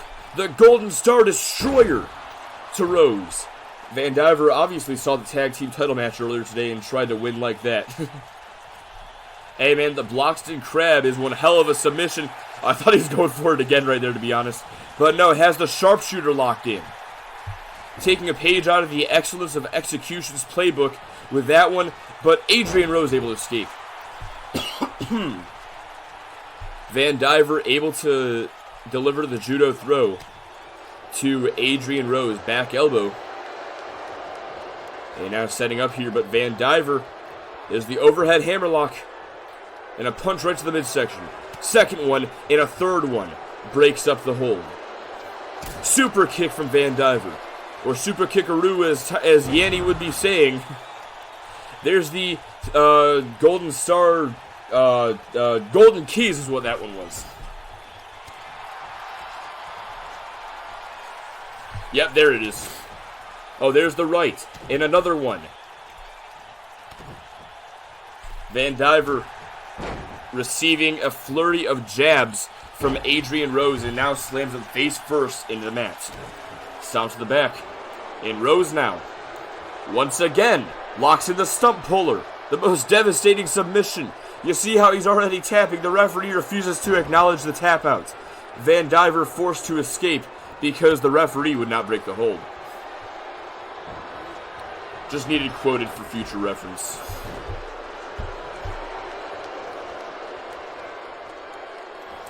Fuck it, I'll put it in there. I'll put it in there after the show. This matchup continues in the ring, though. So far, over 10 minutes have elapsed, and not a single fall yet. In theory, we could see this matchup go to a draw, and at that point, you have to wonder if this match will go into sudden death or if Tyler Van Diver will retain the championship. There's the uppercut. Van Diver, I think, may have suffered a concussion there. You saw the way he dropped down. That was not very natural, not very organic. And, ooh, what a suplex from Van Diver. A snap back suplex. Guys just want an excuse to beat the bloody pulp out of each other. And so far, they've been doing just that, though. You can see the blood rushing down the faces of both these individuals. Van Diver now looking to put Adrian Rose away. Kick right to the gut. And the Golden Star DDT connects once again. It follows up, Anaconda Vice, but Adrian Rose's feet within the ropes forces the break. Let's not forget the Anaconda Vice is how Cindy Van Diver won her triple threat match earlier tonight against Brittany Foster and Amanda Nightblade. And now Adrian Rose, camel clutch locked in. Look at the torque on the back. Tyler Van Diver tapped out.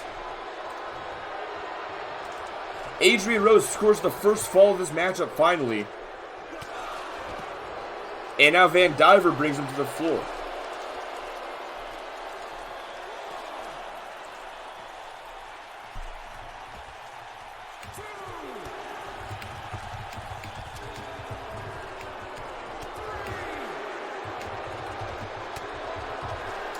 Been seeing a lot of camel clutch wins tonight, not gonna lie. Both men back inside the ring. There's the uppercut. Kick right to the leg. Looking to follow up there, but Adrian Rose with the big boot. And now, wait a second. Oh, there's a nice side slam. Cobra clutch sidewalk slam there from Adrian Rose. Picks Van Diver back up, but there's the uppercut. And now Van Diver setting up here. Has Rose in the corner and tosses him across the ring. Van Diver, standing moonsault. Picking Rose back up now. Gonna send him into the corner. Could be looking for the Golden Star Destroyer once again, but Adrian Rose had it scouted. Inverted Frankensteiner. And now, Rose looking for another finishing move here, looking for the Black Rose. Van Diver catches him. And now, the Boston Crab, once again. Will Rose tap out this time? And Rose has submitted to Van Diver. 1-1.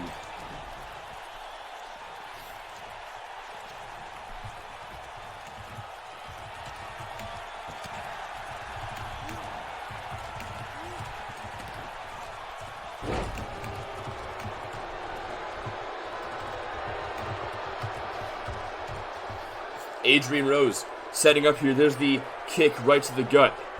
And now lifts Van Diver up to deliver the Black Rose once again. Yeah, for real.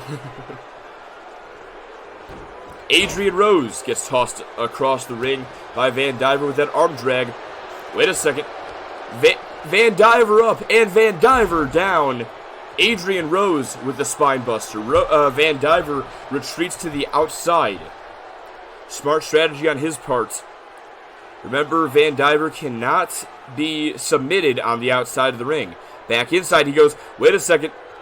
Oh, a shin breaker. And still has the leg. Dragon screw as well.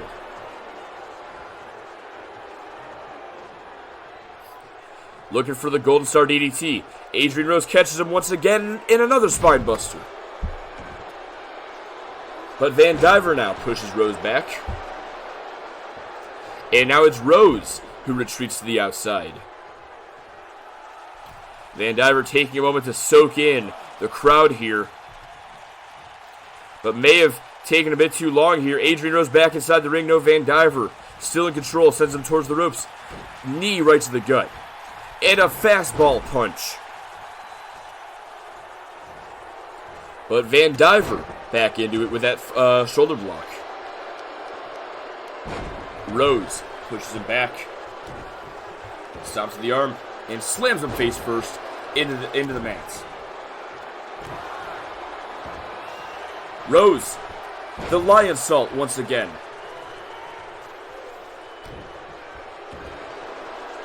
And now Rose has the camel clutch locked in once more, trying to force another tap out. No, Van Diver breaks out of the hold. Stiff forearm shot. Oh, and a big boot. Van Diver goes over the top rope and down to the floor.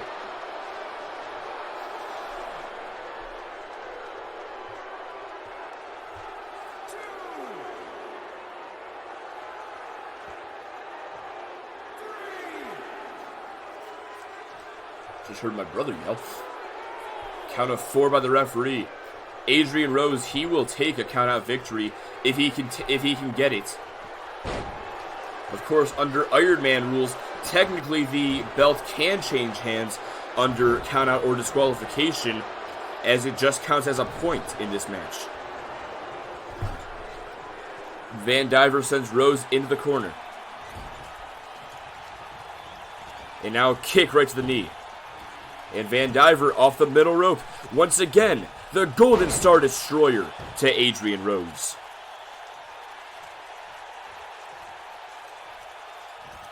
But Rose now with the counter. There's the arm drag. And a punch to the midsection from Van Diver. Kicks to the leg, sends him into the corner.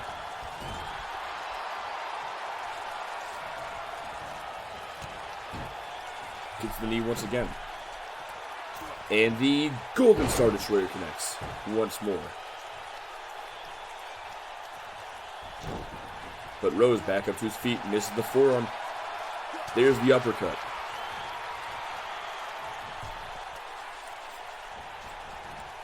Van Diver pushes Rose away. There's the clothesline over the top. And down to the floor goes Rose once more. And Van Diver in full control of this matchup. But you have to question the strategy of going for the countout.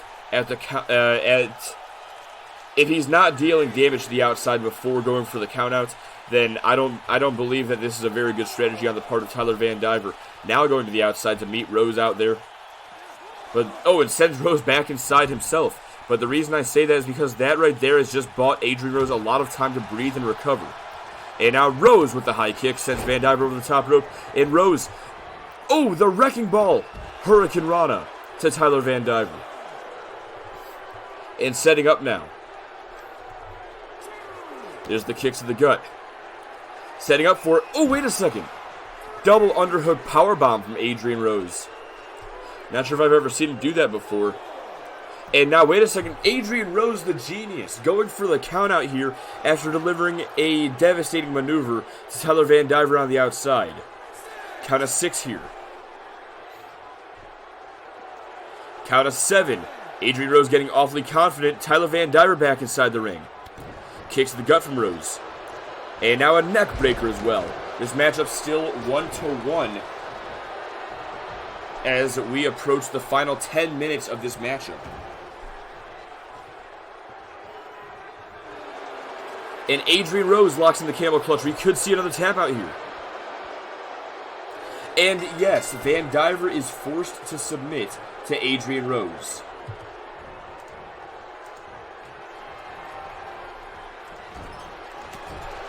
What an uppercut from Rose in the corner.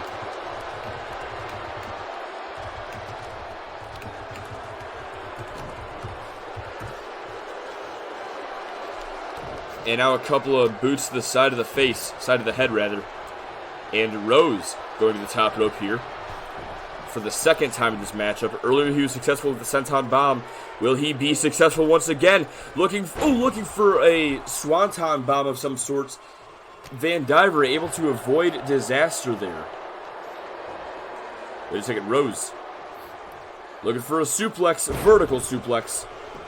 Textbook maneuver there from Adrian Rose. And now setting up here. There's the kick to the gut. Rose looking for it once again. Has Van Diver up on his shoulders. And will deliver. Black Rose. Yet again in this matchup. And Adrian Rose, I don't even think he wants to score another fall in this matchup. I think he's content with a 2-1 lead he has over Van Diver. As we enter the final 10 minutes of this match, the final third of this match, 9 minutes, 10 seconds remaining. And Van Diver, wait a second, swinging neck breaker.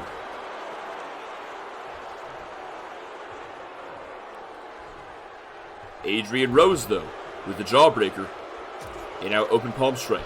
Going to send Van Diver into the corner. And a shoulder thrust right to the lower back of Van Diver.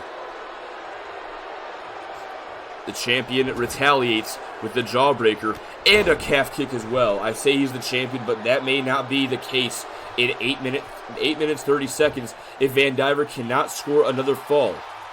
And now attempting a rear chin lock, trying to force a tap out or a pass out here against Adrian Rose.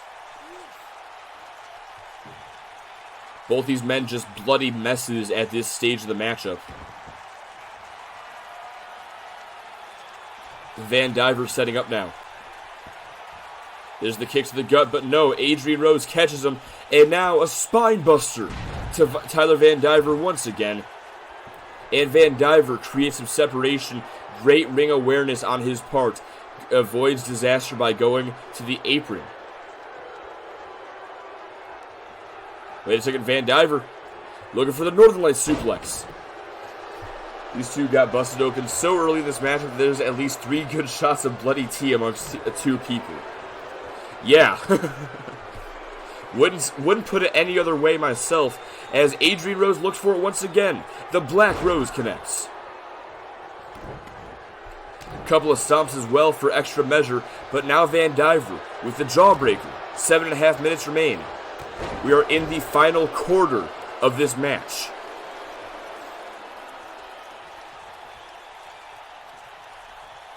And Van Diver snap German suplex. And wait a second, Van Diver, the last chance to be locked in. Will he force Adrian Rose to tap? Adrian Rose taps. And it is once again evened up here.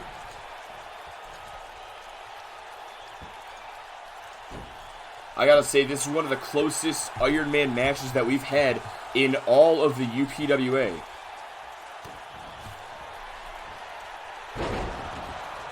And now the Golden Star DDT connects.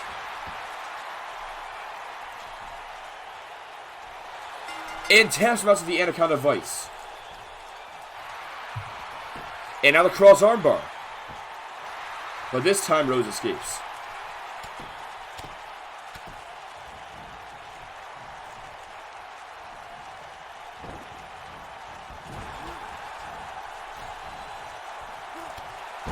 Wait a second.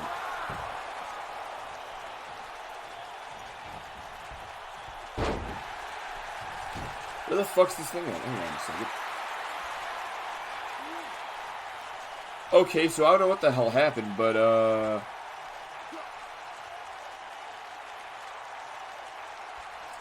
I'm looking at the MCW card. That's what the hell happened. Big mistake by me.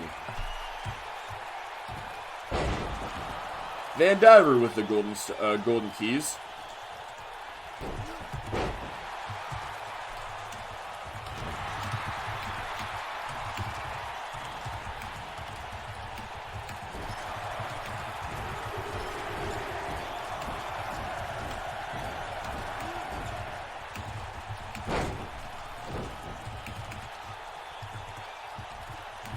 He scored that last fall with the Anaconda Vice, right?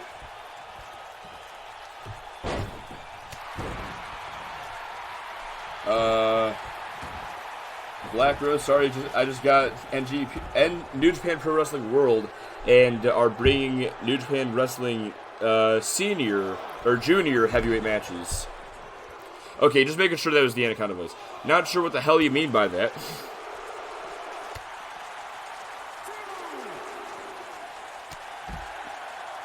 Wait, junior heavyweight, that's like light heavyweight, ain't it? Or is that cruiserweight? I was so fucking confused there for a minute, though, dude. Like, I was putting the fucking falls in the MCW card. I'm like, wait, where the hell's the Adrian Rose versus Van Diver match? I know I put this in here. Count of 6 by the referee. Rose slims up face first into the announce table and out into the ring post. Count of 8. And Rose, shockingly, does not take the countout take the countout win. And now the camel clutch locked in once again. 4 minutes remain. And Van Diver will tap out.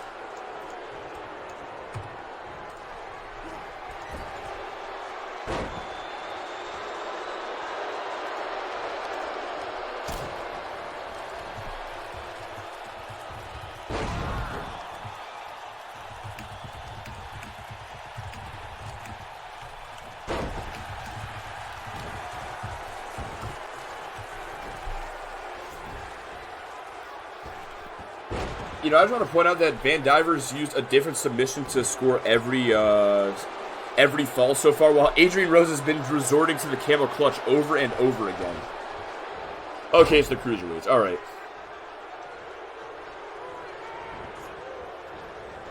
3 minutes remain in this matchup. Still could go any way. At the moment, these two are tied.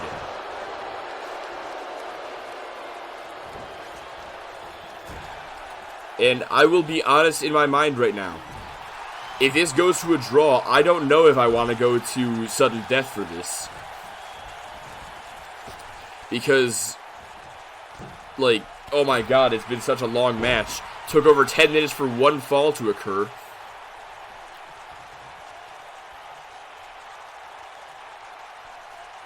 But we may have to do it.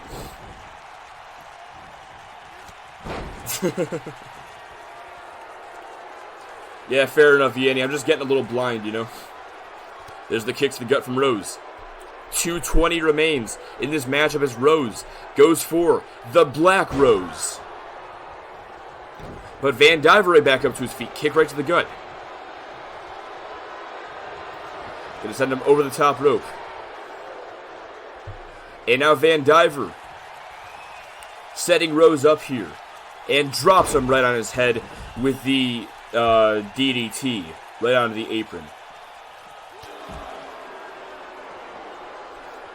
And Rose, I think, looking to take a count out here against Tyler Van Diver, getting desperate.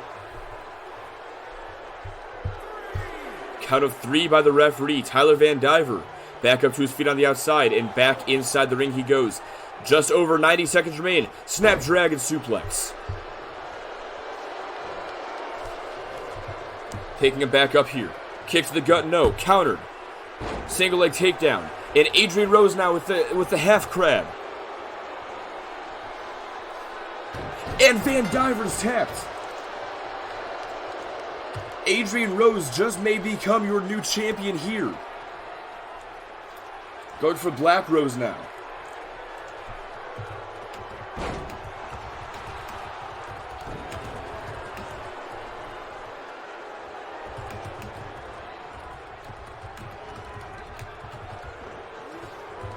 There's the Hurricane Rana from Van Diver. Yeah, honestly, Yanni. And our current UPW champion has just submitted to it. Van Diver looking for the sharpshooter, but he's well within the ropes. 40 seconds remain. It is do or die time for Tyler Van Diver here. Adrian Rose, he could actually just stay outside the ring, and he would win the matchup. Referee does not have enough time to count to 10. Adrian Rose, though, he wants to inflict some more damage. Insult to injury to Van Diver. Stomps to the nose. And now the front guillotine locked in. Gator rolls as well, and now applies the crossface. With 10 seconds left, Tyler Van Diver does not have control. That is going to do it for you here, ladies and gentlemen. Adrian Rose picks up the win here tonight against Tyler Van Diver by a margin of 4-3, and will become your new UPWA champion.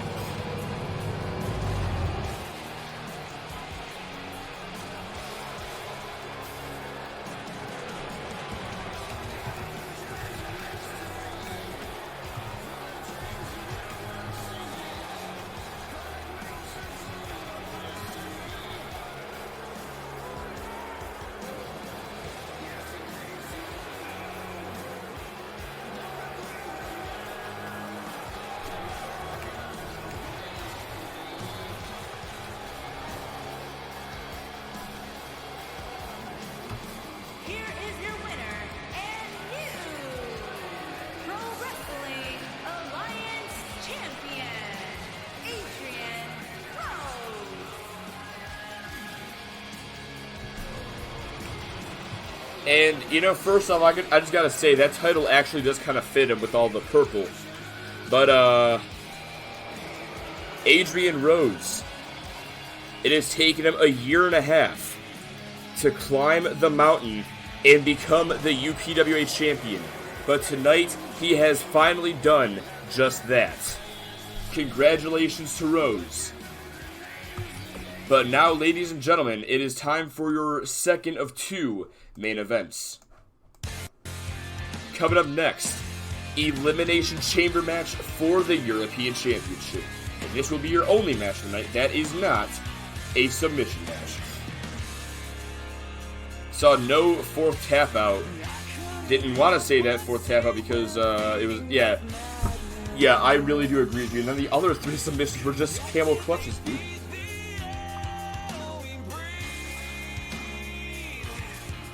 Well, Marty's got about a year and 4 months to do that.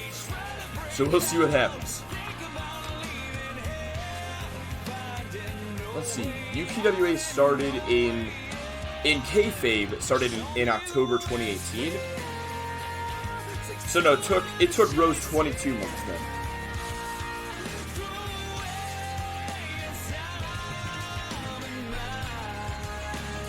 No, wait, that can't be right.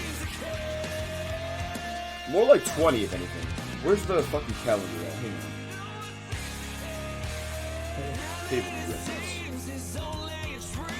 on. Let's see. So, April, March, February, January, December, November.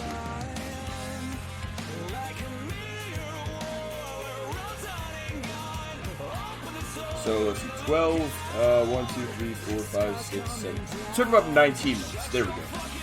No, 20 months. Yeah, it was 20. In kayfabe, that is.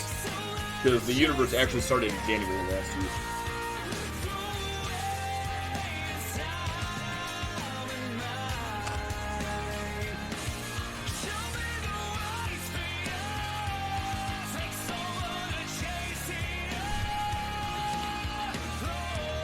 Yeah.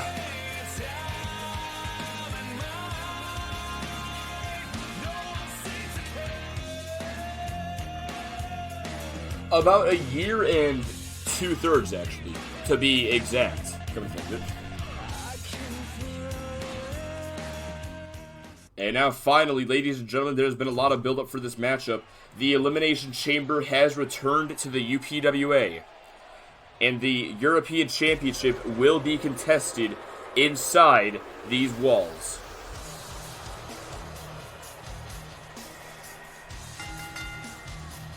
Introducing the challenger from Edinburgh, Scotland, weighing in at 239 pounds, the Professor.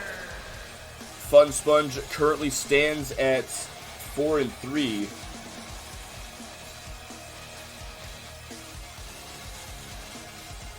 Hang on a second, actually. Hold on a second.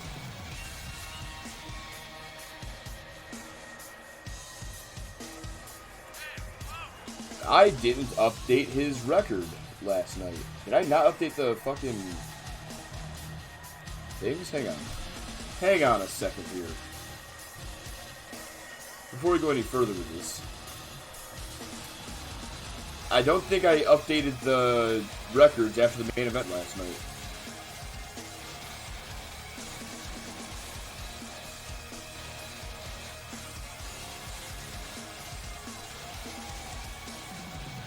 Let's see, where's Straight Edge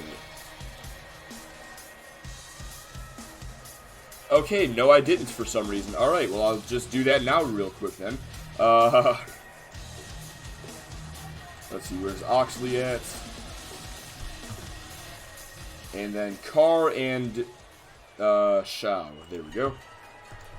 Speaking of Chen Shao, now as I was saying, Fun Sponge currently 4-4 in the UPWA. This will be his first ever title match. Chen Shao, at the moment, he stands at 3-8 this year. Shao currently number 18 out of 19 superstars, Actually, as of this pay-per-view, Chen Shao is number 19 out of 19 superstars on All of Motor City Wrestling. Also, just going to pick the winner for that previous match. There we go. And we will get betting started for this one real quick as well, before I fucking forget, because I always do.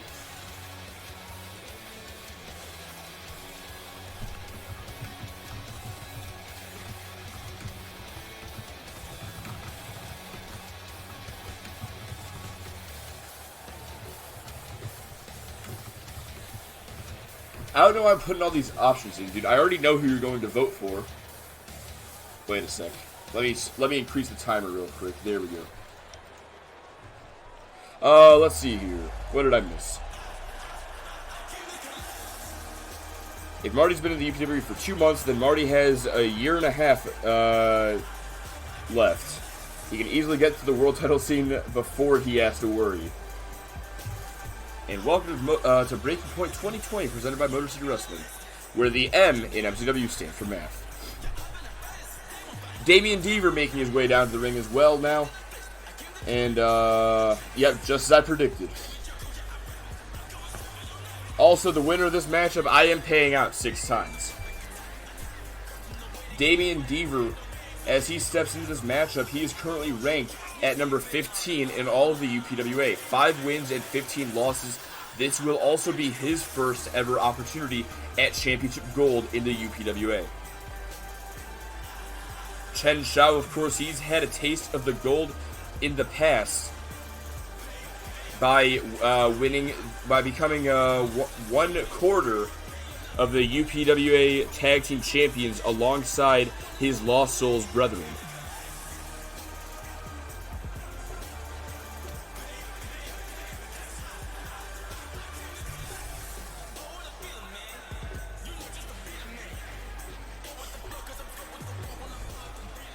Ten times my ass. I'm pretty sure it was 6, if anything. And now Jordan Carr making his way down to the ring. Like I said with Chen Shao, Jordan Carr, formerly 1/4 of the Tag Team Champions as part of the Lost Souls.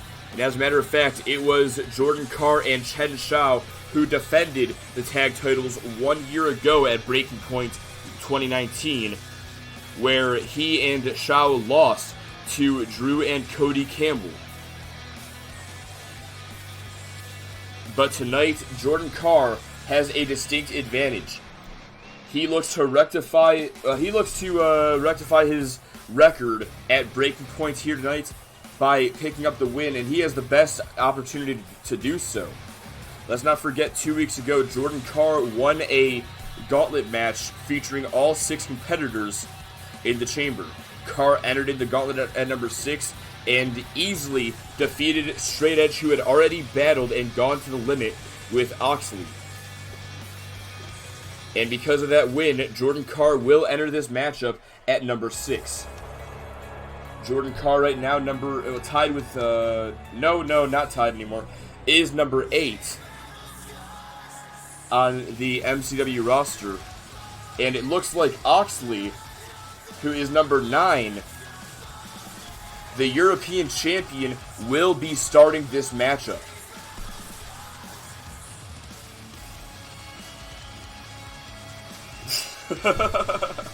Alright, you know what? Fair enough. Fair enough.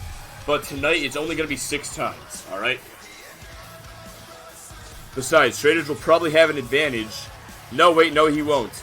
You know what? Okay, it's 10 times tonight because he's starting off at number 2. Fair enough. I will give you that. Because he's starting off at number 2 and he and Oxley have the worst odds of winning this match, I will give Straight Edge the benefit here. If he wins, it's 6 times. 10 times.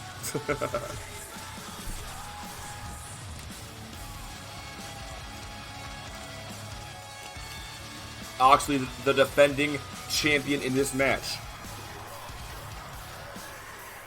Arguably one of the greatest European champions of all time. His reign at the moment lasting 110 days, 3 total title defenses against the likes of Cody Gray and Adrian Rose, 2 other prominent European champions in the title's history, and of course Adrian Rose, the new European champion, the new UPWA champion. Oxley's held the gold for about 4 months here. Second longest European title reign in the title's history, only behind Jack Campbell, who held the title for 147 days. And now this should be interesting right here. Straight Edge, the Straight Edge, the number 4 ranked superstar in all of Motor City Wrestling. Number 9 overall, 11-13 is his record as he heads into this matchup. Now, Straight Edge, it was originally named the number 1 contender for the European Championship when he defeated Jordan Carr a couple of just under 2 months ago. And now Straight Edge will get his one-on-one match, or as close as one as he can get against Oxley for the European Championship, as these two will start the matchup off. And referee immediately taken down as Straight Edge delivers the flying forearm, misses Oxley, connects against the ref instead. And now Oxley in control here against the Luchador. Stomps to the arm, and now has the other arm behind his back, and ooh! Devastating move to the shoulder. Oxley looking for a belly-to-belly. Straight Edge rakes the eyes, and there's a stun gun for his troubles. Open palm strike. It now sends Oxley into the corner. There's the kick to the side, kick to the leg as well. And now Straight Edge is going to turn him around here. And there's the Tornado DDT out of the corner. Going for the cover on the European champion, trying to eliminate him early, not going to happen. Let's go, Straight Edge. There's the clothesline to Straight Edge. Now has the head scissor locked in, and Straight Edge going to escape the hold. Bell clapping, knocked him, fucking hit him so hard he fell through the ropes and then back into the ring.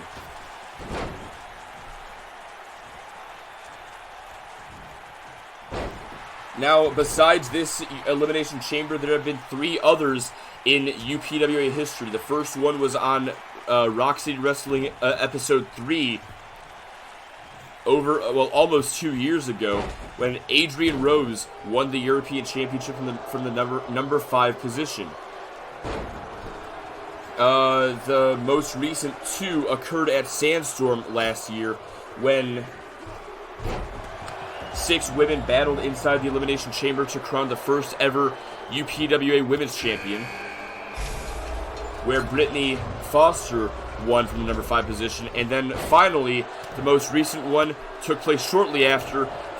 6 men competed for the UPWA Championship, where Xandra Storm, the retaining champion, won the match from the number 5 position. So far in all Elimination Chamber matches, the winners come from the number 5 spots. Will tonight be any different? Don't know who's magic now, Oxley or Straight Edge, honestly. Meanwhile, Fun Sponge now into this matchup, headbutt right to the midsection and a clothesline takes Straight Edge down. Interesting thing here, Oxley and Fun Sponge teamed up last night on Motor City Wrestling, and Sponge with a testicular claw to the European champion. No love lost between these 2 individuals here. Going for the cover now, and thank you very much, Rad, for the host, dude. Only a 2 count there against Oxley. Able to kick out of the count of 2. Fun Sponge misses the knee strike. Yeah, then there's Straight Edge. Wait a second, Oxley with a spinning power slam. Straight Edge may not be in this for very much longer, as Oxley goes for the cover hook of the outside leg. 1, 2, and only a 2 count. I'm doing really good, as a matter of fact. Bradcore, thank you very much for asking, dude. How are you doing, bro? Wait, Fun Sponge with the forearm right to the back of the neck.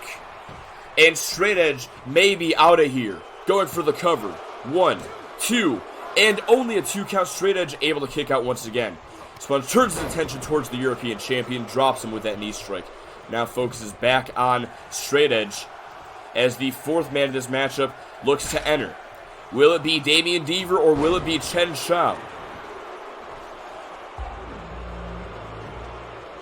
Straight Edge has the cross armbar applied, and Chen Shao to enter this match. A couple of punches right to the forehead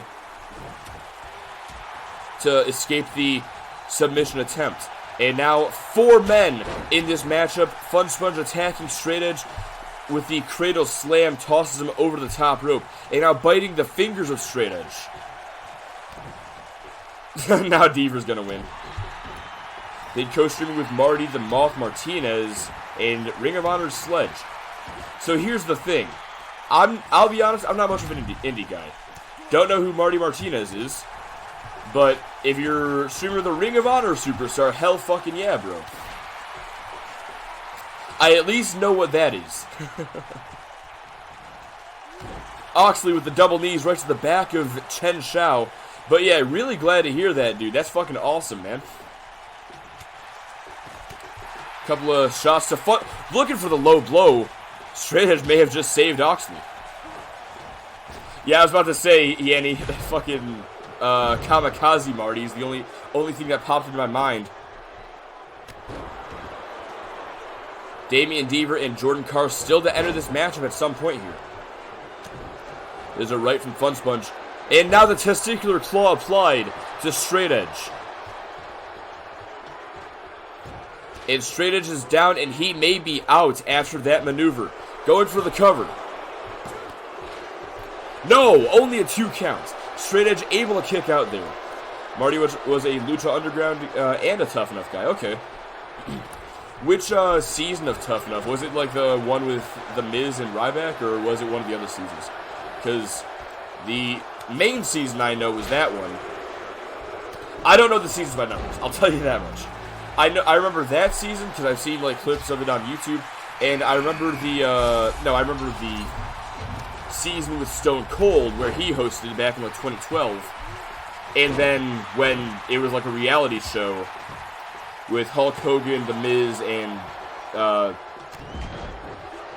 there was a female superstar. There was a woman who was a judge as well. I forget who it was. It was a legend, I'm pretty sure. It was something like Beth Phoenix, but I don't think it was Beth Phoenix. Then, you know, Hulk Hogan got replaced by Daniel Bryan because of the whole allegations of the time. Austin's Tough Enough. Okay.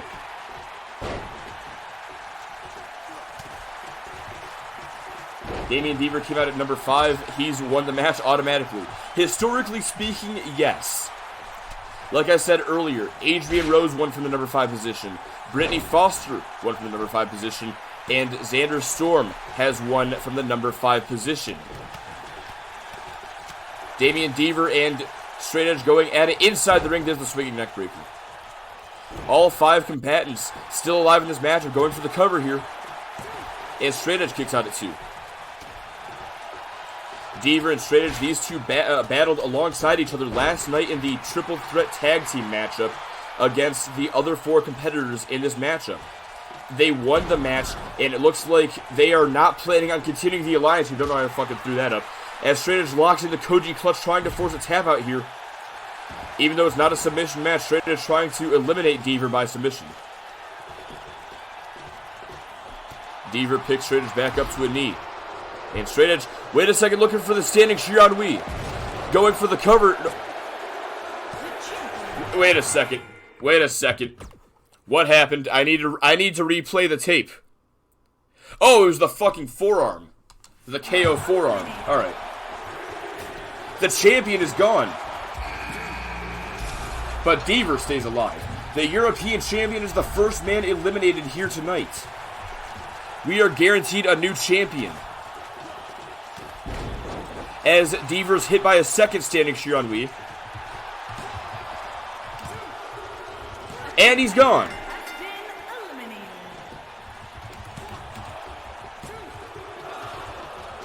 So the chain is broken officially. The number 5 spot will not win this year.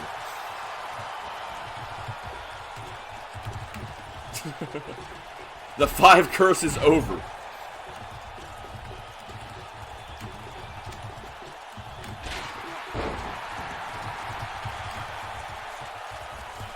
There we go. Got everything up to date in the Discord finally. And KO forearm right to the back of the neck of Chen Shao. Going for the cover. 1, 2, 3. Shao is gone. We are down to 3 in this chamber match.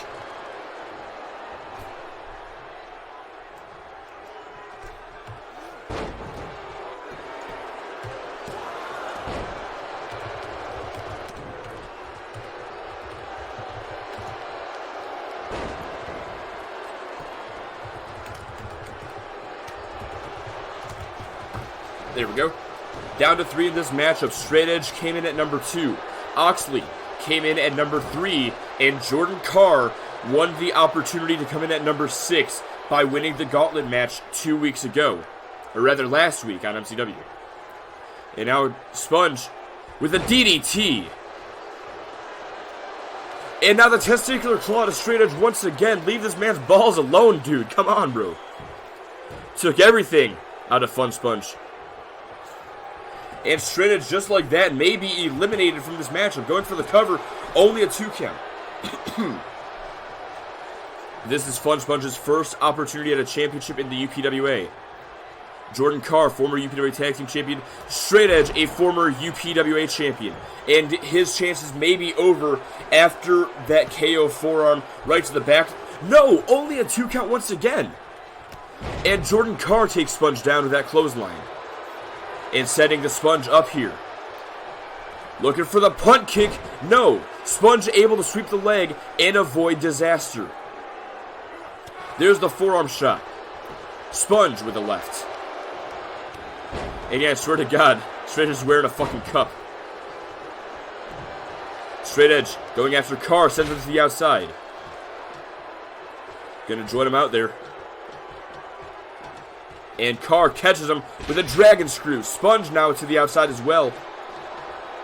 Gonna bring Carr back inside the ring. And now Sponge and Straight Edge alone on the outside. There's the flatliner into the Koji clutch. Will Fun Sponge submit? And no, an elbow right to the side of the head, able to escape the submission. Jordan Carr trying to bring Straight Edge back inside. But Sponge now grounding and pounding Carr. Wait a second. The standing Shiranui on the outside. Going for the cover. This is it for Sponge. No, only a 2 count still. And now Carr sent back inside. Yeah, honestly, dude. One of these men is guaranteed to become the new European champion. The Oxley has already been eliminated as Sponge goes after his balls once again. Come on, man. Jordan Carr to the rescue. Oh, it gets repaid with a famouser. And a knee strike to the Sponge. If you guys could bring the action back inside, that'd be great. The camera angle's not really good out there, and it looks like they're going to do just that. Back inside the ring go Carr and Straight Edge. And Fun Sponge going to follow suit. Oh, a discus forearm. Straight Edge may be out after that one. Going for the cover. 1, 2, 3. He gave it his best fight, but Straight Edge has been eliminated. And also, thank you very much, Manta the Dude, for the host, as Jordan Carr drops Oxley on his head with a straight jacket DDT. 1, 2, 3. Jordan Carr is your new champion.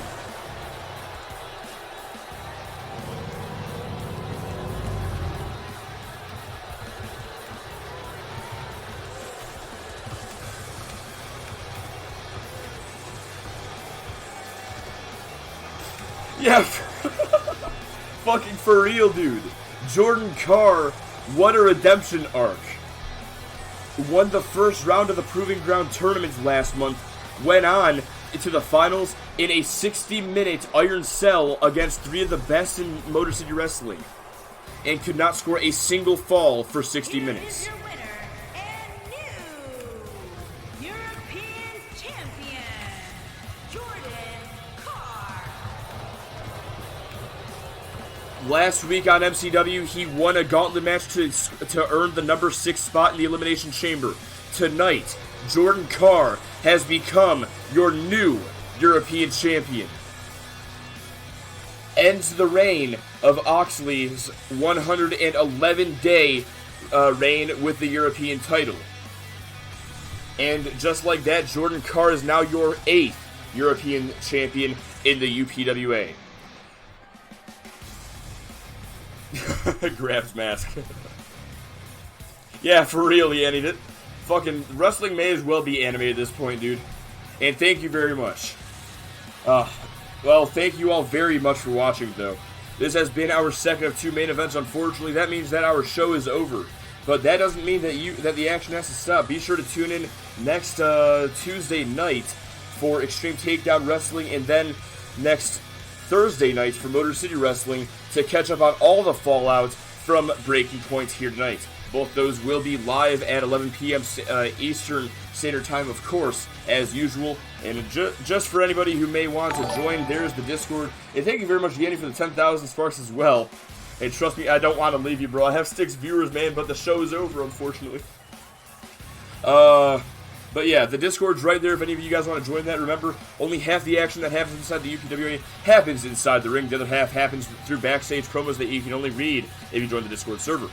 And of course, stay up to date on everything happening in the UPWA by joining the server. But besides that, once again, I have to say goodbye. Thank you all so very much for watching here tonight. Thank you very much, Yanni, by the way, specifically, for fucking sticking with it throughout the night. Pretty much from the beginning. Thank you so very much for keeping me entertained while I did this tonight, Yanni. And thank you everybody else who watched, hosted, followed, gave sparks, all the good shit. Thank you all so very much for that. Anyway, this has been Breaking Point 2020 live from Chicago, Illinois. Thank you, fucking Radcore, for the 50,000 sparks. And you know, I could really use one of those after this fucking show, dude. Anyway, like I was saying, this has been Breaking Point 2020 live from Chicago, Illinois. And this has been your boy, Doug the Duck 6, and I am finally signing off. We have 3 new champions tonight. This was a great fucking show. Thank you all so much for watching.